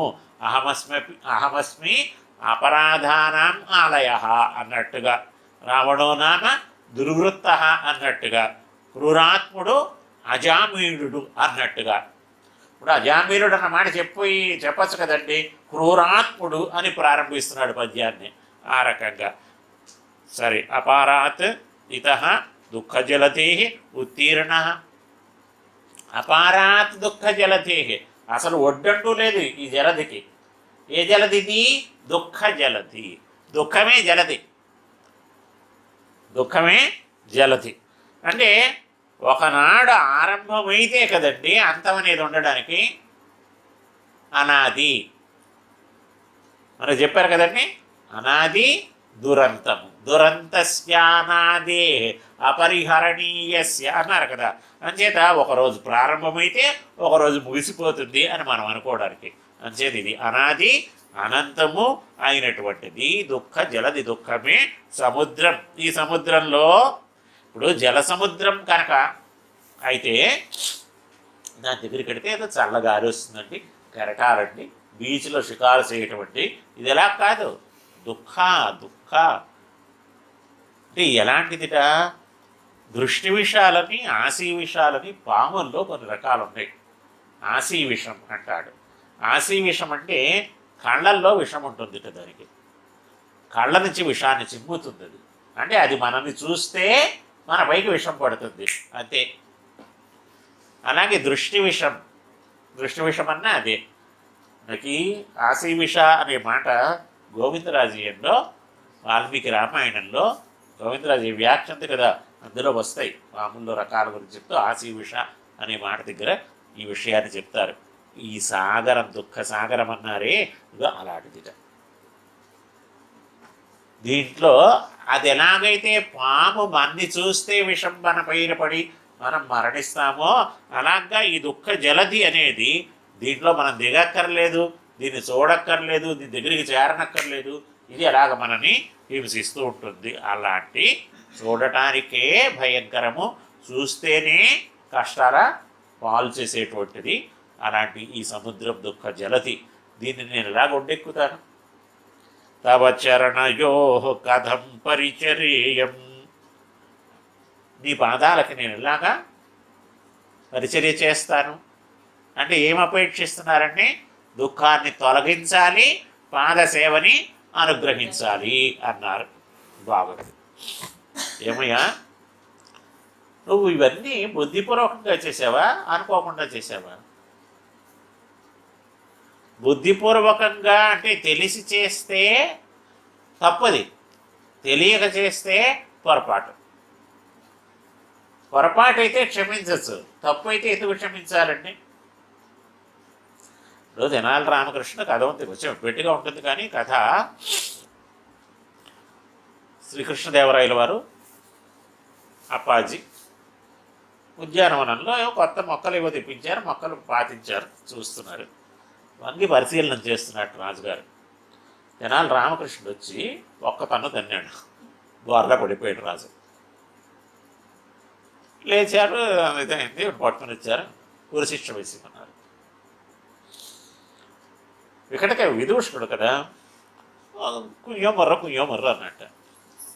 సరే అయితే క్షమిస్తాము, అయితే ఎందుకు తన్నావో చెప్పాలి. అది ఎలాగుండాలట? ఈ తన్నిన దానికంటే దారుణంగా ఉండాలి. తన్నాడు కదండి, నడుము మీద ఒక తాపు తన్నాడు, బోర్లా పడిపోయాడు రాజుగారు. రాజుగారి దగ్గరికి వెళ్ళడమే తప్పు. అసలు వెనక వైపు వెళ్ళి వెనక నుంచి తన్నడం రెండో తప్పు. తప్పు అయిపోయిన తర్వాత నువ్వు క్షమించండి అన్నాక దానికి మళ్ళీ ప్రాయశ్చిత్తంగానో లేదో పరిహారంగానో ఎవరిని ఏమని తన్నావు, నీ మనసులో ఏం సంకల్పించావు చెప్పు అంటే, క్షమించండి మహారాజా, తమరనుకోలేదు, మహారాణి గారు అనుకుని తన్నానన్నట్ట. రాజుని తన్నడమే తప్పు అంటే మహారాణి అంటే ఎందు గురించి? దీనికంటే ఘోరంగా ఉండాలి నువ్వు చెప్పే ఆలోచన అన్నాడు కదండి. అంటే వాడు తెలివి చూడండి, ఇమ్మీడియట్గా ఇప్పుడు ఉరిశిక్ష వేసేయమంటే ఆ పరిస్థితిలో నోడి బుర్ర ఏమైనా పనిచేస్తుందా, ఆలోచన వస్తుందా, వాడు ఏమైనా మాట్లాడగలుగుతాడా? గమనించారా? అంచేత వెంటనే రాజుగారు పక్కమని నవ్వేట, శిక్ష క్యాన్సిల్ చేసింది అన్నాడు. ఇది విదూషకుడి యొక్క లక్షణం. నిజంగా జరిగిందండి, డేట్స్ చెప్పండి, ఎప్పుడు జరిగింది ఏంటి, దీని కథకి ఇందాకని అనుకున్నాం మనం. అంచేత బుద్ధిపూర్వకంగా చేస్తే దాన్ని ఏమంటామండి? తప్పనం, దాన్ని పొరపాటనం, పాపమే, దాన్ని అనుభవించాల్సిందే. మరి అలాంటి ప్రాతికూల్యాన్ని ఎలాగ సహించాలండి, ఎందుకు సహించాలండి అన్నట్టుగా స్వామివారు చూస్తున్నట్టుగా మళ్ళీ ఇవన్నీ ఆలోచన చేసుకొని దానికి సమాధానాన్ని చెప్తున్నారు. ఏమయ్యా, కాకాన్ని, కంకాన్ని, కీశాన్ని, దాశాన్ని కూడా నువ్వు క్షమించావు. కాకాయ, కంకాయ, కీశాయ, దాశాయ. వెంకటాద్వరు అంటాడు, కాకాయ కాకాసురుడు, కంకాయ జటాయువు, కీశాయ సుగ్రీవుడు, దాశాయ గుహుడు.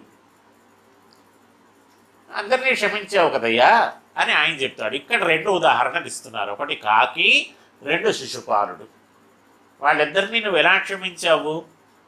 కృపతోటే కదా. అంచేత వాళ్ళు తప్పు చేసినా తప్పు నువ్వు మన్నించావు, వాళ్ళకి మోక్షాన్ని ఇచ్చావు. ఆ రకంగా నన్ను కూడా అనుగ్రహించు. రఘువర యథభూస్త్వం తాదృశో వాయసస్య ప్రణత ఇది దయాళుర్యస్య చైద్యస్య కృష్ణ ప్రతిభవమపరాద్ధుర్ముగ్ధ సాయుజ్యదోభూ వద కిమపదమాగః తస్య తేస్తి క్షమాయా రఘువర యదభూః త్వం. రఘువర యదభూః త్వం. తాదృశ వాయసస్య ప్రణత ఇది దయాళు యస్య చైత్యస్య కృష్ణ ప్రతిభవమపరార్థు ముగ్ధ సాయుజ్యద అభూ. కృష్ణ ముగ్ధ ఈ రెండు సంబోధనలు. కృష్ణ శ్రీకృష్ణుడు, ముగ్ధ అంటే అందమైన వాడు, రఘువర అది ఒక సంబోధన. రఘువర రఘువర రామచంద్ర ప్రభు అంటున్నారు. అంటే శరణాగత రక్షణంలో ప్రసిద్ధికి ఎక్కినటువంటి వాడు రాముడు.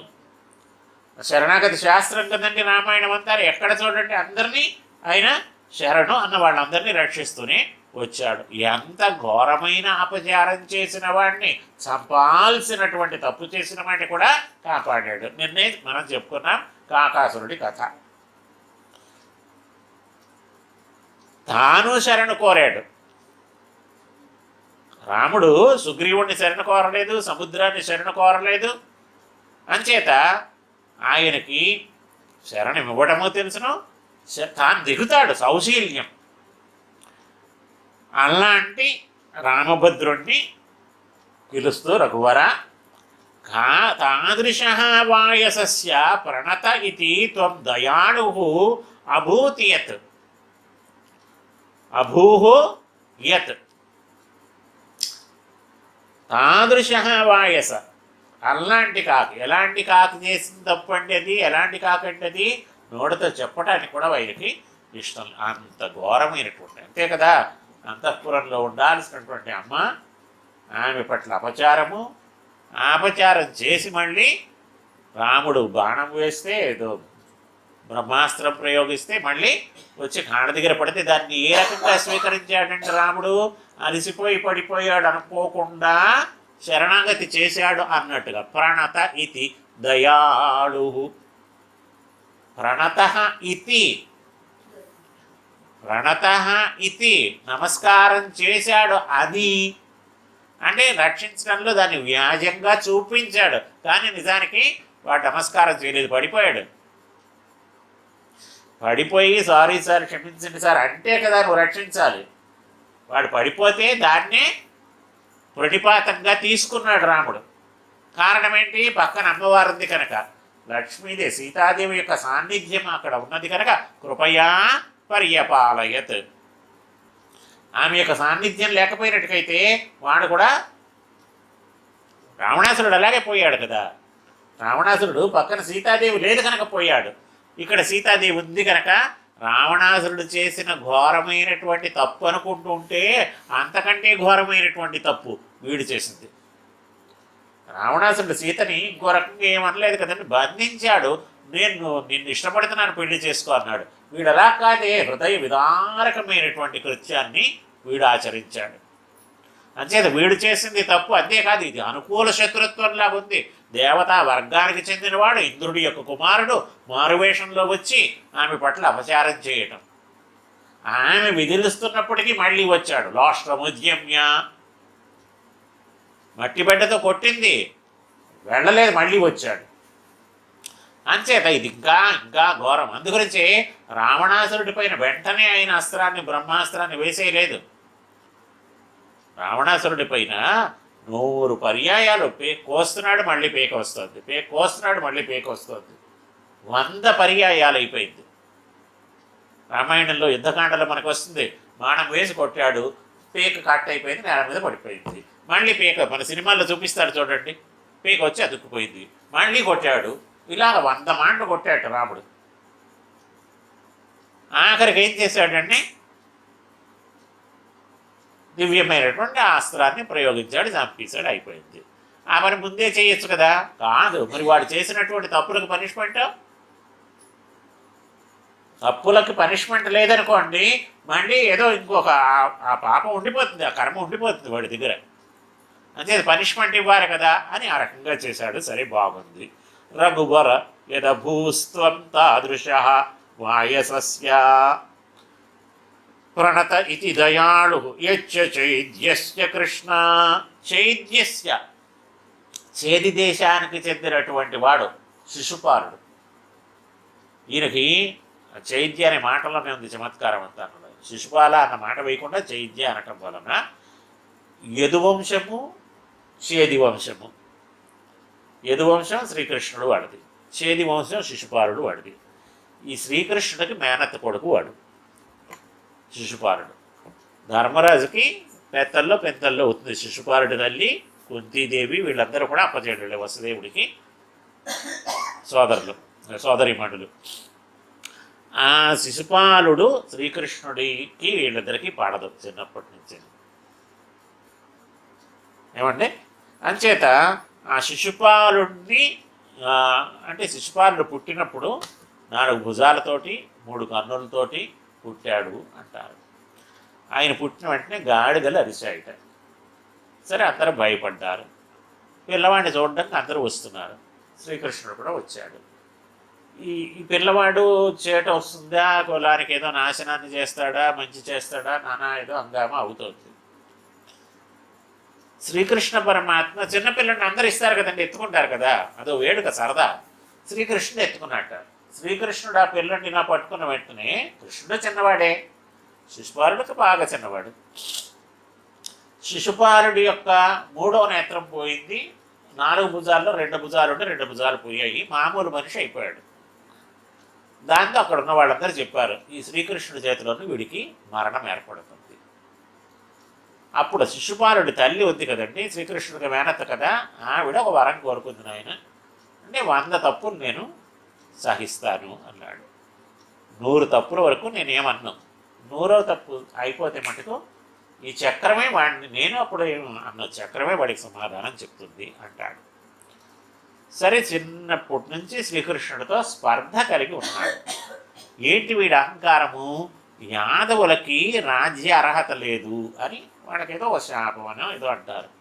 అంచేత సింహాసనం పైన కూర్చోవడం, పట్టాభిషేకం చేసుకోవడం, కిరీటం ధరించడం, రాజుగా భూమిని పరిపాలించడం, ఈ వ్యవహారం అంతా యాదవులకి లేదు, యదువంశం వాళ్ళకి. ఈ యదువంశానికి సంబంధించి ఇంకా కొన్ని ఉన్నాయి. భోజవంశం అని, అంధక వంశం అని, వృష్ణి వంశం అని, చేది వంశం అని వీళ్ళందరూ కూడా ఉన్నారు. వీళ్ళందరూ రాజులని, వీళ్ళు గోపాలకులని, వీళ్ళది కృషి వాణిజ్యమని, వాళ్ళది రాజ్య పరిపాలనమని, ఈ అంతరములను బట్టి శ్రీకృష్ణుడన్నా వాడి వంశం అన్నా సరే ఈ చేది వంశపు వాళ్ళకి, ముఖ్యంగా శిశుపాలుడికి చిన్న చూపు. అంచేతన ప్రతి విషయంలోనూ ఈయన భేదిస్తూనే వచ్చాడు. రుక్మిణీదేవిని ఆయన వివాహం చేసుకోవాలి అనుకున్నాడు. రుక్మిణీదేవికి 2 పర్యాయాలు దాన్ని ఏంటంటాము స్వయంవరం ప్రకటించారు. మొదటి మాట శ్రీకృష్ణ పరమాత్మ వెళ్ళలేదు, అది భగ్నం అయిపోయింది. 2వ పర్యాయం తెలుసుకుని వెడతాడు. వెళ్ళే ప్రయత్నం చేస్తుంటే వాళ్ళు ఏం చేశారండి, ప్రకటనలోని అంటే ఆహ్వాన పత్రికలోని పట్టాభిషిక్తులకి మాత్రమే ఆహ్వానం అన్నారు. అంటే శ్రీకృష్ణుడు రాకుండా ఉండడం కోసమని.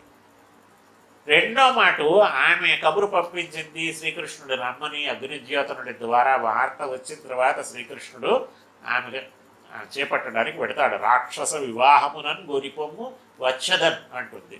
అంచేత నేను బయలుదేరి పెడుతూ ఉంటే తోవలో శ్రీకృష్ణుడి పట్ల చాలా భక్తి గౌరవం కలిగినటువంటి 2 రాజులు కనిపించి, అయ్యా చూడండి ఇలా చేశారు కేవలం మిమ్మల్ని అవమానించడానికే, అంచేత నా రాజ్యం మీకు ఇచ్చేస్తున్నామని వాళ్ళు ఆ రాజులిద్దరు కూడా తమ రాజ్యాన్ని శ్రీకృష్ణుడికి ఇచ్చేసి ఆయనకి పట్టాభిషేకం చేయాలి అనుకుంటారు.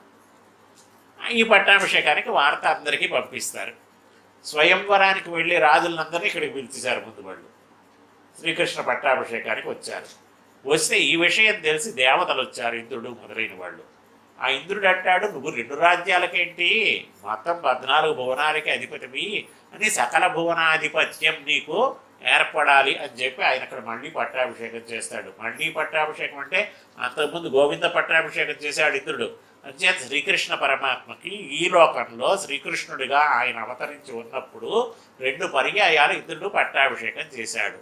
గోవింద పట్టాభిషేకం ఒకటి, ఇక్కడ సకల భువన సామ్రాజ్య అధినేతగా పట్టాభిషేకం ఒకటి. ఇప్పుడు ఈయన అంటే అఫీషియల్గా ఏ రకమైనటువంటి అరకొరలు లేకుండా స్వయంవరానికి వెళ్ళచ్చు ఫుల్ ఫ్లెడ్జెడ్గా. ఎందుగురించి ఈయన పట్టాభిషిక్తుడు కనుక, పట్టాభిషిక్తులు మాత్రమే రావలను అని వాళ్ళు అందరూ వేశారు కనుక అది కూడా ఫుల్ఫిల్ అయింది కనుక ఆ రకంగా సరే వెళ్ళినట్టుగా చెప్తారు. ఇక్కడ చైద్య అనే మాట ద్వారా ఆయన మనసులో ఇదన్నీ పెట్టుకుని ఇంత చేశాడని ఆయన చేసినటువంటి అపరాధం ఆ మాట కూడా రాస్తున్నారు. ప్రతిభవం అపరాధం. ప్రతిభవం ఈ పుట్టుకలోనే కాదు, 3 జన్మల్లో వైరాన్ని కలిగి ఉన్నారు కదండి. ఆయనని ఈయన ఏం చేశాడండి, సాయుజ్యదహ అభూహు. అంత ద్వేషించిన వాణ్ణి ఏం చేసావు నువ్వు? చక్రంతో చంపి తూరుకున్నావా? సాయుధ్యముక్తినిచ్చావు. అమ్మ పట్ల అపచారం చేసిన కాకికి బ్రహ్మాస్త్రాన్ని ప్రయోగించిన, ఒక కన్ను తీసిన దానికి నువ్వు నీ కృపని ఇచ్చి పరిపాలన దాన్ని ఏదో దాన్ని మోక్షం ఇచ్చారో ఏదో చేశాడు, మొత్తానికి దాన్ని అనుగ్రహించడం జరిగింది. ఇక్కడ శిశుపాలుడికి సాయుధ్యం ఇచ్చాడు. మనకి భాగవతంలోనే వస్తుంది కదా. ధర్మరాజు అడుగుతాడు నారదుడిని, ఏమండి శిశుపాలుడు అంత దుర్మార్గుడు కదా, ఇద్దరు కజిన్స్, ధర్మరాజు శిశుపాలుడు పెద్దల్లి పెంతల్లి పిల్లలు. రాజసూయ యాగానికి వచ్చాడు ధర్మరాజు, రాజసూయ యాగానికి వచ్చాడు. వచ్చి శ్రీకృష్ణుడికి అగ్రపూజ చేస్తాము అని సహదేవుడంటే ధర్మరాజుతో మాట్లాడుతూ, నువ్వు ఉట్టి వెర్రివాడివి, చెయ్యొద్దు, వాడేమి గొల్లవాడు, వాడికి చేయడం ఏంటి, రాజు కాదు, యాదవుడు, వాడికి పూజ్య అర్హత ఎక్కడుంది వాడికి ఇవ్వడానికి అని ఆక్షేపిస్తాడు. ఆక్షేపిస్తే సహదేవుడు దాన్ని అడ్డుకుంటాడు. ఎవడైనా సరే ఎడపక అర్ఘ్యం అచ్యుతనకు ఇచ్చేదమ్మంచు అన్నాడు. నేను ఈ ఎడంకాలతో మట్టేస్తాను, ఎవడైనా సరే లేస్తే నోరు మూసి కూర్చోండి అందరూ అంటాడు. అంటే సహదేవుడి పైన పుష్పవృష్టి కురుస్తుంది. శ్రీకృష్ణుడికి అక్కడ తాంబూలం ఇచ్చేశారు. దాంట్లో మళ్ళీ ఆక్షేపణకి లేచిన శిశుపాలుడి మీదకి చక్రం ప్రయోగించాడు. చక్రం కోసేసింది. అయిపోయింది అక్కడికి ఆ కథ. ఈ కథని గుర్తు చేస్తారు ఇక్కడ. ఆ కథని అప్పుడు ఏమైంది, పీక తెగిపోయినప్పుడు ఆ శిశుపాలుడిలోంచి ఒక తేజస్సు వచ్చి జ్యోతి శ్రీకృష్ణుడిలో లీనమైంది. ఇది ఆశ్చర్యపోయాడు ధర్మరాజు. అంత పాపాత్ముడే, వాళ్ళలోంచి జ్యోతి రావడం ఏంటి, ఆ జ్యోతి కృష్ణుడిలో లీనమవడం ఏంటి, కృష్ణుడికి వాడికి పడదు కదా. ఇది అప్పుడేం మాట్లాడలేదు. తర్వాత చాలా కాలం అయిపోయిన తర్వాత నారదుడు ఒక మాట వస్తే ఆయన కూర్చోబెట్టి, అయ్యా నాకు చిన్న అనుమానం ఉందండి, ఇది చెప్పండి ఏంటిది అంటే, అప్పుడు నారదుడు దాన్ని వివరిస్తాడు. ఏంటి భక్తి, భక్తిలో రకాలు, దీనిని ద్వేషభక్తి అంటారు, వైరభక్తి అంటారు. ఈ వైరభక్తి ద్వారా వాడికి మోక్షం వచ్చింది అన్న విషయాన్ని అక్కడ చెప్తాడు. అంచేత ముగ్ధ, అపరాధుల దోషాన్ని గుర్తించని వాడా, మౌగ్ధ్యం అంటే అందము, అమాయకత్వము కూడాను. తస్యతే క్షమాయా అపదం ఆగహ కిమస్తి. నీ క్షమకి పదం కాని అంటే నెలవు కానటువంటిది ఏముంది చెప్పు? ఏ తప్పునైనా, ఏ పాపాన్నైనా నీ క్షమ క్షమిస్తుంది. అంతే కదండి. బాగుంది.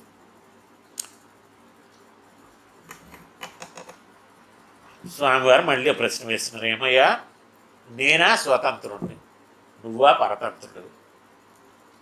కాకాసురుణ్ణి రక్షించావు, శిశుపాలుని రక్షించావు, నా ఇష్టం నేను రక్షించాను. ఇదే జనరల్ రూల్ చేసి తప్పులు చేసినా అందరినీ రక్షించి అంటే మరి పుణ్యం పాపం ఉండద్దా?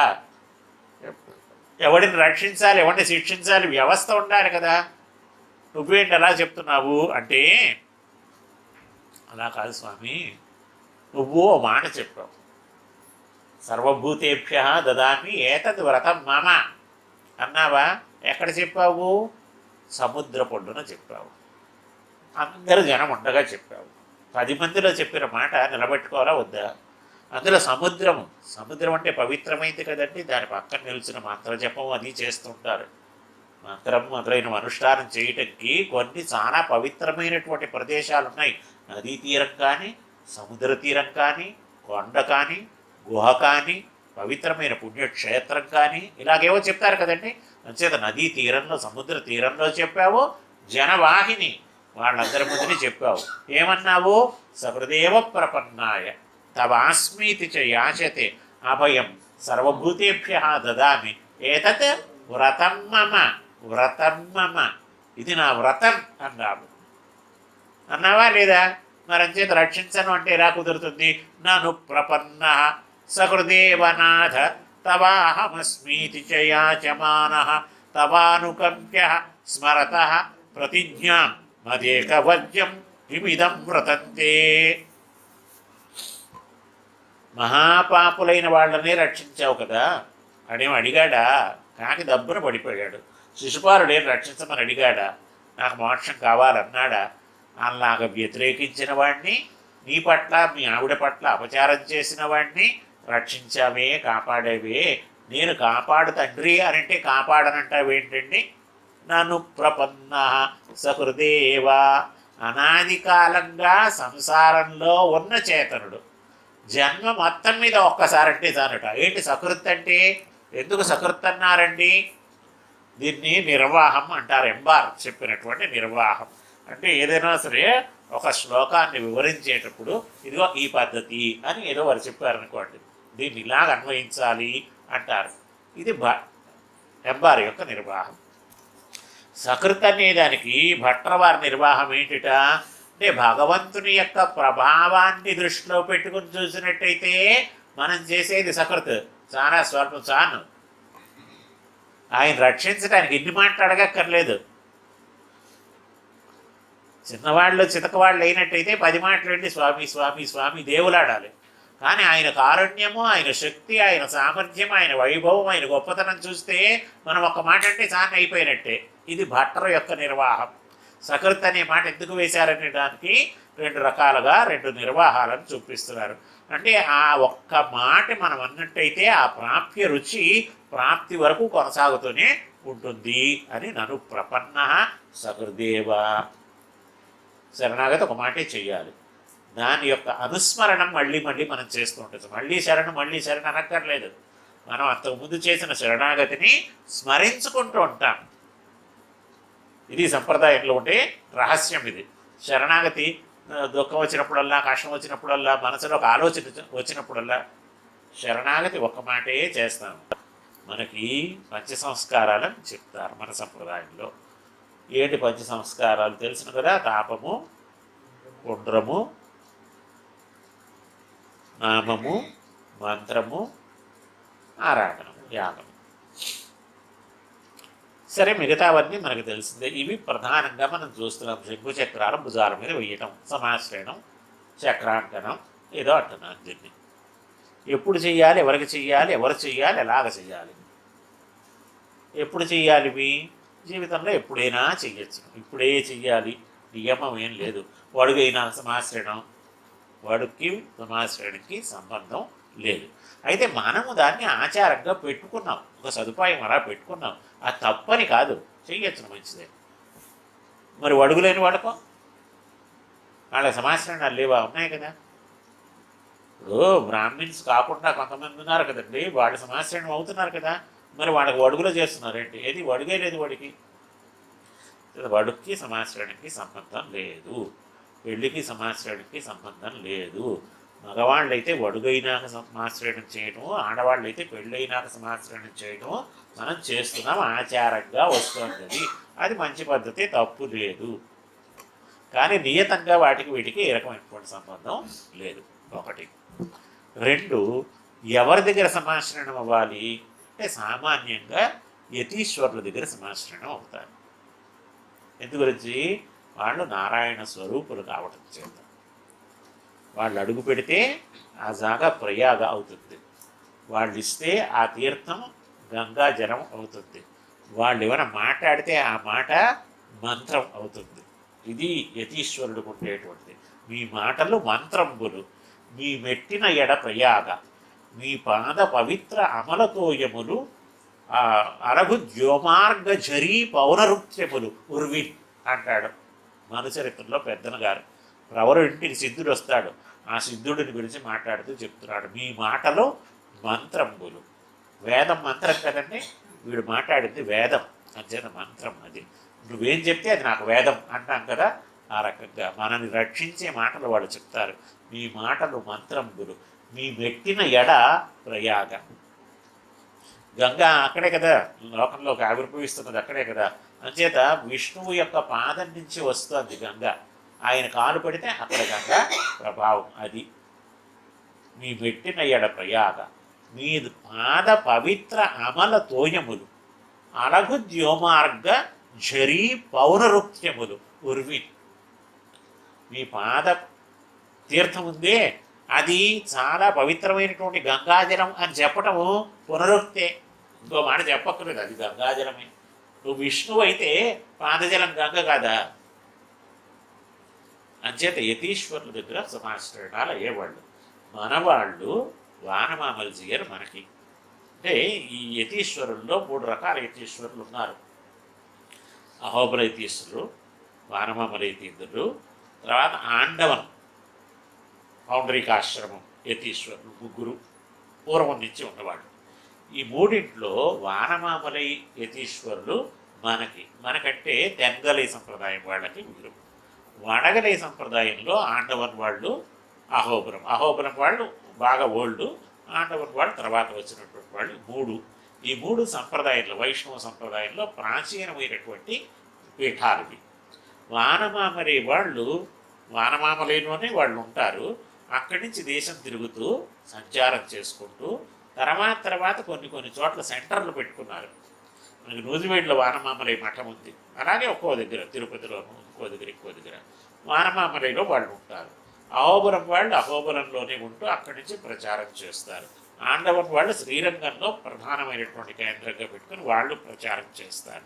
వాళ్ళ దగ్గరికి వెళ్ళి మనం సమాశ్రయణం అవ్వటం అనేది సంప్రదాయంలో ఉండేది. తర్వాత శిష్య సంచారంకి వాళ్ళు వచ్చి విడిది చేసి ఇక్కడ ఉన్నప్పుడు అక్కడ సమాశ్రయణం అవ్వటం అనేది ఉండేది. సరే, ఇవన్నీ బాగానే ఉన్నాయి. తర్వాత కొన్ని సందర్భాల్లో స్వయమాచార్య ప్రతిపత్తి అని కొన్ని కుటుంబాలకి పెద్దలు ఇచ్చారు. ఎవరిచ్చారు, ఎలాగిచ్చారు, దానికి ప్రమాణం ఉండాలి. మేమే ఆచార్యం అని ఎవడు పడితే వాడు వేసుకోవడానికి కుదరదు. మనకంటే ఈ 4-5 గ్రామాల్లో సింహాచలము, పద్మనాభము, రామతీర్థము, శ్రీకూర్మము, ఇక్కడ ఈ ప్రాంతంకి. అలాగే మనం ఇంకా ఈ పక్కకు వెళ్ళినట్టయితే కృష్ణా జిల్లా, గోదావరి జిల్లాలు, గుంటూరు ఆ జిల్లాల్లోనూ వ్యాపించి కొన్ని కుటుంబాలు ఉన్నాయి, వైష్ణవ కుటుంబాలు. వీళ్ళని తూర్పునాటి వైష్ణవులు అంటారు. తూర్పునాటి కాదు, తూర్పిల్నాటి వైష్ణవులు. ఆ తూర్పిల్నాటి వైష్ణవులల్లా తూర్పునాటి వైష్ణవుల కింద మారిపోయింది. తూర్పునాటి కాదు, ఈ తూర్పునాటి వైష్ణవులు కంచి నుంచి మైగ్రేట్ అయ్యారు. 44 కుటుంబాల వాళ్ళు వచ్చారు, 7 గోత్రాల వాళ్ళు. మనం అందరం కూడా అలాగొచ్చిన వాళ్ళమే. అలాగా కంచి నుంచి మనం ఇక్కడికి వస్తున్నప్పుడు ప్రమాణాన్ని ఒక 800 సంవత్సరాల క్రిందట జరిగినటువంటి కథ ఇది. అలా మనం వచ్చేసినప్పుడు పెరియజీయరు మనకి సమాశ్రయణాలు మాకు ఎవరు చేస్తారు, మేము వెళ్ళిపోయినట్టయితే మా కుటుంబాలకి పెళ్ళళ్ళు అడుగులు ఇవన్నీ ఎలాగా అంటే 44 కుటుంబాలు ఉన్నాయి కనుక మీలో మీరు చేసుకోండి, మీరు స్వయమాచార్యులుగా మీ కుటుంబాల్లో మీరు సమాశ్రయణం చేసుకోండి అని మనకి అనుజ్ఞ ఇచ్చారు. అది గ్రంథంగా మనకి ఇవాళ దొరుకుతుంది. తూపిల్ రహస్యం అనే గ్రంథం ఉంది. ఆ గ్రంథంలో ఈ విషయం ఉంది. అంచేత మన కుటుంబాల్లో స్వయమాచార్యకత్వం అనేది మనకి బాహాటంగా ఉంది. రేజరి యొక్క అనుజ్ఞతో మనం చేసుకుంటూ ఉన్నాం. మిగతా కుటుంబాలకి స్వయమాచార్యకత్వం లేదు. వాళ్ళందరూ కూడా ఎవరినో ఆశ్రయించి వాళ్ళకి అంటే శిష్య సంచారం ఉండి గురువులు ఎవరో ఉంటారు, వాళ్ళ దగ్గర వాళ్ళు అలాంటి గురువులు పరంపర తెలియని వాళ్ళు జిఎం గారి దగ్గర ఇంకో దగ్గర అవుతూ ఉంటారు. మనకు ఆ రకమైనటువంటి వ్యవహారం లేదు, మన మటుకు మనం చేసుకోవచ్చు. అయితే పూర్వకాలంలో మనకి ఇళ్లల్లో ఈ రకమైనటువంటి సంప్రదాయం ఉండేది, ఆచారం ఉండేది. వాడు గురు పరంపర చెప్పాలంటే గురు పరంపర వీడి గురువుకి రాకపోతే శిష్యుడికి ఏం చెప్తాడు, ఏం చెప్పాలో తెలియదు.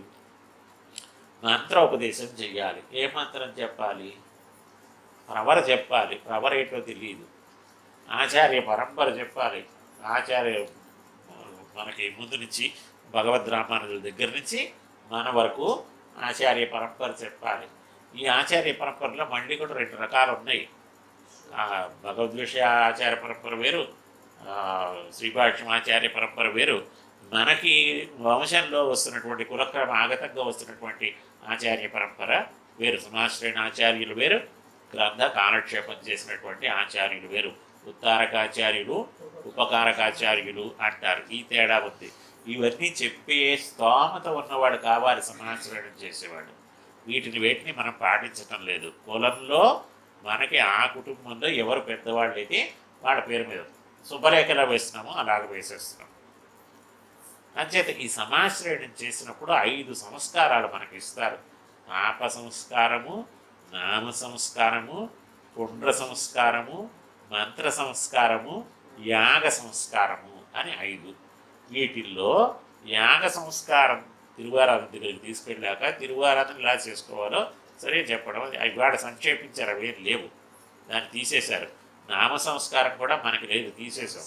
మన ఊరికే రామానుజదాసన్ అని చేరుస్తున్నాం, అదే నామ సంస్కారం. కానీ అక్కడ పేరు పెడతారు. నామకరణంలో ఎలాగైతే పేరు పెడతారో నామ సంస్కారంలో పేరు పెట్టడం అనేది కూడా రివాజు. కానీ మనవాళ్ళు ఏం చేశారంటే ఆల్రెడీ మనకు ఉన్నాయి కనుక పుట్టినప్పుడు పిల్లవాడికి బారసాల నామకరణం చేసినప్పుడు నామ సంస్కారం మనం చేస్తున్నాం కనుక. అయితే ఇప్పుడు సంప్రదాయ విరుద్ధంగా పేర్లు పెట్టే కొన్ని ఉంటాయి. కొంతమంది వైష్ణవ సంప్రదాయానికి విరుద్ధంగా పేర్లు ఉంటాయి. ఆ పేర్లు ఉన్న వాళ్ళకి మట్టుకు ఇటు నామ సంస్కారం చేయాల్సింది. అంచేత వీళ్ళందరికీ నామ సంస్కారం మళ్ళీ అక్కడ చేయాల్సిందే. అక్కడ శరణాగతి చేయిస్తారు. ఈ సంస్కారం అనుగ్రహించినటువంటి వాళ్ళు శరణాగతి అక్కడ చేస్తాం మనం. శరణాగతి తిరుమల సన్నిధిలో ఇప్పుడు మనకు దీక్ష వచ్చింది కదండి. మనం ఏం చెప్తున్నామంటే ఈ దీక్షలో నేను పెడతాను, ఈ దీక్షను నేను అనువర్తిస్తాను, నీ పాదాలని నేను నమ్ముకుని ఉన్నాను. అదే కదా మన శరణాగతి అంటే. నన్ను రక్షించే పూచి నీది, నీ యందు నేను, నీ పాదాల యందు అనురక్తితో నేను ఈ దీక్షని నిర్వహించుకుని పోతాను అని చెప్పాలి. నన్ను ప్రపన్న సకృదేవ నాథ, నాథ సర్వశక్తిమంతుడైనటువంటి స్వామి అంటూ తవ అహం అస్మీతి యాచమాన, నేను నీవాణ్ణి అని కైంకర్యాన్ని అంగీకరించమని ప్రార్థన చేస్తున్నాం కదా. కైంకర్యాన్ని ప్రార్థించటం అంటే ద్వయమంత్రంలో ఉత్తర వాక్యం ఉంది కదండి, దాని అర్థాన్ని అవన్నీ మనం చెప్పుకోవడానికి తత్పాదమూలం శరణం ప్రపత్తి అంటూ ఆకింజన్యాన్ని ముందు నుంచుకొని ప్రపత్తి చేస్తున్నాను. ఐకాంతిక నిత్యకింకర ప్రహర్షయిష్యామి సనాథ జీవిత చెప్పారు కదండి. అంచేత ఇక్కడ భక్తి ప్రపత్తి రెండింటిని చెప్తున్నారు. నను ప్రపన్న ప్రపత్తి, తవాహమస్మీతి చ యాచమాన భక్తి, రెండింటిని తెలియచేస్తున్నారు. ప్రతిజ్ఞాం స్మరత తవానుకంప్య, ఏతద్వ్రతం మమ అని చెప్పావు కదా, ప్రతిజ్ఞ గుర్తుపెట్టుకో. ఏతద్వ్రతం మమ అన్నావా, మరి ఆ ప్రతిజ్ఞను గుర్తుపెట్టుకో. ఏమన్నావు? సర్వభూతేభ్య అభయం దాస్యామి ప్రదాస్యామి. ఒక్క మాట శరణు కోరితే చాలు, అందరికీ నేను శరణిస్తాను, అభయం ఇస్తాను అన్నావా?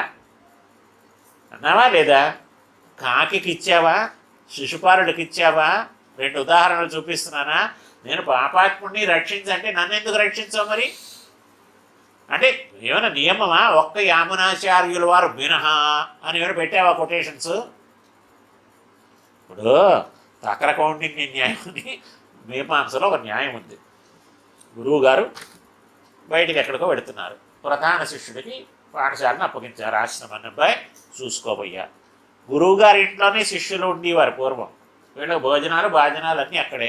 అంచేత గురువుగారు ఆశ్రమంలో లేకపోతే ఆశ్రమ నిర్వహణ అంతా కూడా ప్రధానమైనటువంటి శిష్యుడి మీద పడుతుంది. వాడిని పిలిచి చెప్పారు, అబ్బాయి జాగ్రత్తగా చూసుకో, అందరికీ పెరుగు వడ్డించు, కౌండిన్యుడికి మట్టుకు మజ్జిగే అన్నారు అని చెప్పేసి పడిపోయారు. వెళ్ళిపోయిన తర్వాత పాఠాలు అయిపోయాయి, భోజనాలు పంచి కూర్చున్నారు. అందరూ వార్డన్ల దగ్గరికి వచ్చారు. వచ్చిన తర్వాత ఈయన అజమాయిషి చేస్తున్నాడు నిలబడి అంటున్నాడు. అని ఇక్కడికి వచ్చాక వీడికి పెరగొద్దు మజ్జిగపోయి అన్నాడు. అంటే వీడు ఆశ్చర్యపోయాడు. వాడికి తెలియదు గురువుగారు ఇలా చెప్పారని. అడిగాడు ఏం చెప్పారు? గురువుగారు చెప్పారే. గురువుగారు ఏం చెప్పారు చెప్పు? సర్వేభ్యో దధి దీయతాం అన్నారు. సర్వేభ్య దధి దీయతాం, అందరికీ పెరిగివ్వండి అన్నారా? ముందు పెరిగిచ్చి అందరికీ అన్నాడు. సర్వేభ్య అంటే అర్థం ఏంటంటే ఇన్క్లూడింగ్ మై సెల్ఫ్. పెరుగు పెట్టి ఇక్కడ కప్పు. తర్వాత ఏమన్నారు చెప్పు? తక్రం కౌండిన్యాయ, ఇదిగో గ్లాసు. తక్రం అంటే మజ్జిగ, కౌండిన్యాయ తక్రం అంటే కౌండిన్యుడికి మజ్జిగ అన్నారు. అందరికీ మజ్జిగ ఇవ్వమని లేదు కదండి. అందరికీ పెరుగు ఇవ్వండి, కౌండిన్య అనేవాడికి మజ్జిగ ఇవ్వండి. అందరికీ నేను వచ్చాను కనుక పెరిగిచ్చేయి. కౌండిన్య అని నా పేరుతో చెప్పారు కనుక మజ్జిగ ఇచ్చేయి. లాజిక్ ఇది కాదనడానికి వెళ్ళలేదు. ప్రధాన శిష్యుడైన కానీ అక్కడ అర్థం ఏంటండి, పరిశేష న్యాయంగా వీడిని వెనక్కి తీసేసి వీడు కాకుండా మిగతా వాళ్ళకి పెరుగు, వీడికి మట్టుకు అది స్పెసిఫిక్గా అనేది అంబిగ్యూయస్గా ఉంది. అంచేత వాడు దాన్ని తనకు అనుకూలంగా వాడుకున్నాడు. అలాగా ఇక్కడ యామునాచార్యుల వారు చమత్కారం అన్నమాట. ఇది నిజంగా సంవాదం జరిగినట్టు కాదు. మదేక వర్జ్యం కిమిదం వ్రతంతే, ఏమయ్యా నన్ను ఒక్కడినే పక్కకు పెట్టేసి అందరికీ మోక్షం ఇస్తాను అని నీ వ్రతానికి అర్థము? ఇదేం వ్రతం అసలు? వ్రతం కదా, వ్రతం అంటే ఎక్కడ పూజ తప్పకుండా పాటించాలి, కంపల్సరిగా అమలు చేయాలి, అందరినీ రక్షిస్తారన్నావు, నన్ను ఎందుకు వదిలేస్తున్నావు అన్నారు. రామో ద్విర్న అభిభాషతే, రెండు మాటలు మాట్లాడతాడండి, భగవంతుడే కదా ఆయన. అంచేత శ్రీకృష్ణ పరమాత్మ కూడా నమీ మోఘం వశో భవేత్, ఎక్కడ నా మాట పొల్లుపోదు అన్నాడు. ఒకవేళ సత్య సంకల్ప, సత్య ఇది వాక్య ఇలాంటి మాటలన్నీ పెట్టుకుని నువ్వు అది పోయినా ప్రతిష్ట పర్వాలేదులే, తీసేస్తాను వీడికి నేను ఇవ్వను అంటావా? నన్ను చూస్తే, యామునాచార్యుల వారిని చూస్తే కదా ఇవ్వను అంటాం. అలా చూడకు, మా తాతగారిని చూసి ఇచ్చి నాకు. గమనించారండి? అకృత్రిమత్వచ్చరణారవింద ప్రేమ ప్రకర్షావచిమాత్మవంతం పితామహం నాథమునిం విలోక్య ప్రసీద మద్వృత్తమచింతయిత్వా. అకృత్రిమ త్వచ్చరణారవింద, అకృత్రిమ కృత్రిమము కానిది, కృత్రిమం క్రియయా నివృత్తం కృత్రిమం. ఏదైనా ఒక పని మనం చేస్తే దాని నుంచి పుడితే, అంటే మనం ఏర్పాటు చేస్తే, మనం సృష్టిస్తే అది కృత్రిమం. అకృత్రిమం అంటే ఎవరు సృష్టించింది కాదు, ఎవరు తయారు చేసింది కాదు, స్వతహాగా దానంతటదే కలిగి ఉన్నది, అంటే స్వాభావికమైనటువంటిది. వారిది యోగి కులం కదండి, అంచేత ప్రేమ కూడా స్వాభావికమైనటువంటి ప్రేమ. త్వచ్చరణారవింద ప్రేమ ప్రకర్ష అవధిం, ఆత్మకి అర్హమైన నీ చరణారవిందముల యందు అతిశయం, భక్తికి అతిశయం, అది అవధిగా కలిగి ఉండే వారు. భక్తి దాని యొక్క అతిశయము, దాని యొక్క అవధి. ప్రేమ ప్రకర్ష అవధి, ప్రేమ ప్రకర్ష అవధి, అలాంటి వారు అంటే పరభక్తి యుక్తులు. సంసారులకి శబ్దాదుల యందు ఏ రకంగా అనపాయమైన ప్రీతి ఉంటుందో, నాదమునులకి పరమాత్మ పట్ల ఆ రకంగా అనపాయమైనటువంటి ప్రీతి ఉంటుంది. మనకి లోకం పట్ల ఎట్లాంటి ఆసక్తో వారికి పరమాత్మ పట్ల అట్లాంటి ఆసక్తి. ఆత్మవంతం, ఆత్మవంతం భగవత్ శేషతైక రసిక, అది వారి యొక్క తత్వం. అంటే ప్రేమకి, ప్రేమ ప్రకర్షకి ఆధారభూతమైనటువంటి ఆత్మ యాథాత్మ్య జ్ఞానం కలిగినటువంటి వారు. ఎవరు? పితామహ, ఆయన నాథముని, ఆయన పేరు అది, ఈశ్వర రంగనాథ ముని ఆయన పేరు. శ్రీరంగనాథ ముని, నాథముని అంటున్నారు. ఆయన యొక్క కుమారుడు శ్రీరంగేశ్వర ముని, ఈశ్వరముని అంటున్నారు.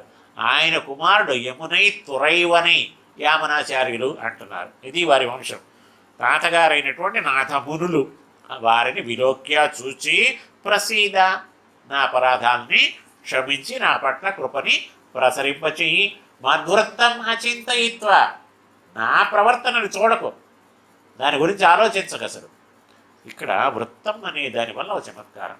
వృత్తం అంటే వృత్తవంతుడు, వృత్తము అనే మాట ఎప్పుడు కూడా సద్వృత్తాన్నే చెప్తుంది. నాలో మంచి ఉన్నా చూడద్దు. నేను పాపాత్ముడిని అని చెప్పానా? నన్ను రక్షించట్నానా? రక్షించే సందర్భంలో నీ దృష్టిని నా వంక ప్రసరింపచేసేటప్పుడు నాలో ఒకవేళ మంచి కనిపించినా, ఈ మంచి ఉందిలే దీంతో వద్దొద్దు, మా తాతగారిని బట్టి నన్ను రక్షించు. పితామహం నాథముని విలోక్య ప్రసీద మద్వృత్తం అచింతయిత్వ. ఎందు గురించి? ఆయన యొక్క వంశం ఎంత గొప్పది, ఆయన యొక్క యోగాభ్యాసం ఎంత గొప్పది, ఆయన యొక్క భక్తి ప్రేమ. అదే అనుకున్నాం కదండి, శ్రీరాముడు వచ్చాడు అనుకుని చెప్పి అలాగా వెళ్ళి కదా మరి.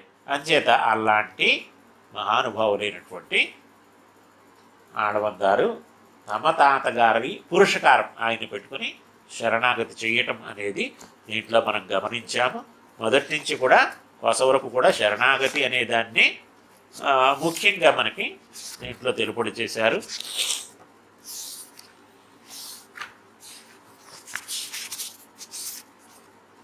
చూడండి, మొట్టమొదట ఆచార్యుల పట్ల ఉపకార స్మృతిపూర్వకంగా శరణాగతి అనేదాన్ని మొట్టమొదటి 5 శ్లోకాల్లో గమనించాం. తర్వాత భగవద్విషయంలో ప్రవేశము, ఆక్షేపణ, సమాధానము, ఎనుమూర్ధ్వమి వరుసగా 3 శ్లోకాల్లో మనం గమనించాం. తర్వాత శరణ్యుని యొక్క ప్రభావం 11 శ్లోకాల్లో గమనించాం. ఆ ప్రభావానికి ఈడుపడటం అనేదాన్ని నమో నమో అనే శ్లోకంలో గమనించాం. ఆ తర్వాత 6 శ్లోకాల్లో శరణాగతుని యొక్క ఆకించన్యము, ఆయన యొక్క స్వభావము ఏ తీరుగా ఉంటుంది, నా ధర్మ నిష్ఠోస్మి దగ్గర నుంచి తవామృత స్యందిని వరకు గమనించాం. ఆ తర్వాత త్వదంగిరి ముద్దిశ్య ఉదీర్ణ దాంట్లో 3 రకాలైనటువంటి శరణాగతి అక్కర్లేదు, ఏ ఒకటైనా చాలునోని, కాయికమా, మానసికమా, వాచికమా, ఏదైనా ఒకటున్నా చాలు అన్నది గమనించాం. తర్వాత 16, 17 శ్లోకాల్లో ప్రాప్యం ఏంటి అన్నదాన్ని ఆవిష్కరించారు. దిగశుచిం అనే దాంట్లో నిత్యసూరులకు లభ్యమైన దానిని నిత్య సంసారి అయినటువంటి నేను కోరుకోవటం అత్యాశ అన్న మాటని చెప్పారు. తర్వాత అపరాధ సహస్రభాజనం అనే దాంట్లో తనకి రుచిని గమనించి అయోగ్యత అనేదాన్ని తొలగించి కృపని ప్రసరింపచేసి తన ప్రపత్తిని గుర్తు చేసి కటాక్షించమని చెప్పి అంటున్నారు. వివేక, నమృష, తదహం 3 దాంట్లో నీ కృపకి పాత్రం కానిది ఎవరు అన్నారు. వపురాదిషు మమనాథ ఈ రెండింటిలో స్వస్వరూప యాదాత్మ్యమును తెలియజేశారు. అవబోధితవాన్ అనే దాంట్లో పరభక్తిని అపేక్షించారు. తవదాస్య సకృత్వదాకారాల్లో పురుషార్థంలో చరమావధి అయినటువంటి తదీయ శేషత్వాన్ని ప్రార్థించారు. నదేహంలో శాశ్వతమైన శేషత్వ విరోధులని తొలగించండి అన్నారు. దురంతస్య అనిత్యం వితాత్వం ఇలా కోరుకునే తాము అశుభానికి ఆస్పదం అన్నారు. అయినా తనకు ఉండేటువంటి ఇచ్ఛ స్వచ్ఛం కాకపోయినా కృపతో అడ్డంకొల్ని తొలగించి నిరుపాధిక సంబంధం వల్ల నీకే చెందినవాణ్ణిగా నన్ను చెయ్యి, నీకు భారం అవుతున్నాను నేను అన్నారు. జనిత్వాహం మర్యాద అనే దాంట్లో ఉత్తమ వంశం ఉన్న పాప ప్రాచుర్యంతో అకించిత్కరం అయినటువంటి తనని దయ చూడాలి అన్నారు. రఘువర ననుప్రపన్న దీంట్లో ప్రపత్తిని అంగీకరించి పాపాన్ని నీ క్షమకి గురి చెయ్యి అన్నారు. అకృత్రిమ ఆచార్య సంబంధంతో తనను తప్పకుండా ఉపేక్షించకుండా స్వీకరించమని ఇక్కడ నిగమనం చేస్తున్నారు. ఇది యత్పదాంభోరుహ ధ్యాన విధ్వస్తా శేషకర్మట వస్తుతాముపయాతోహం జ్ఞామునేయన్ నమామితం శ్రీరామాయ.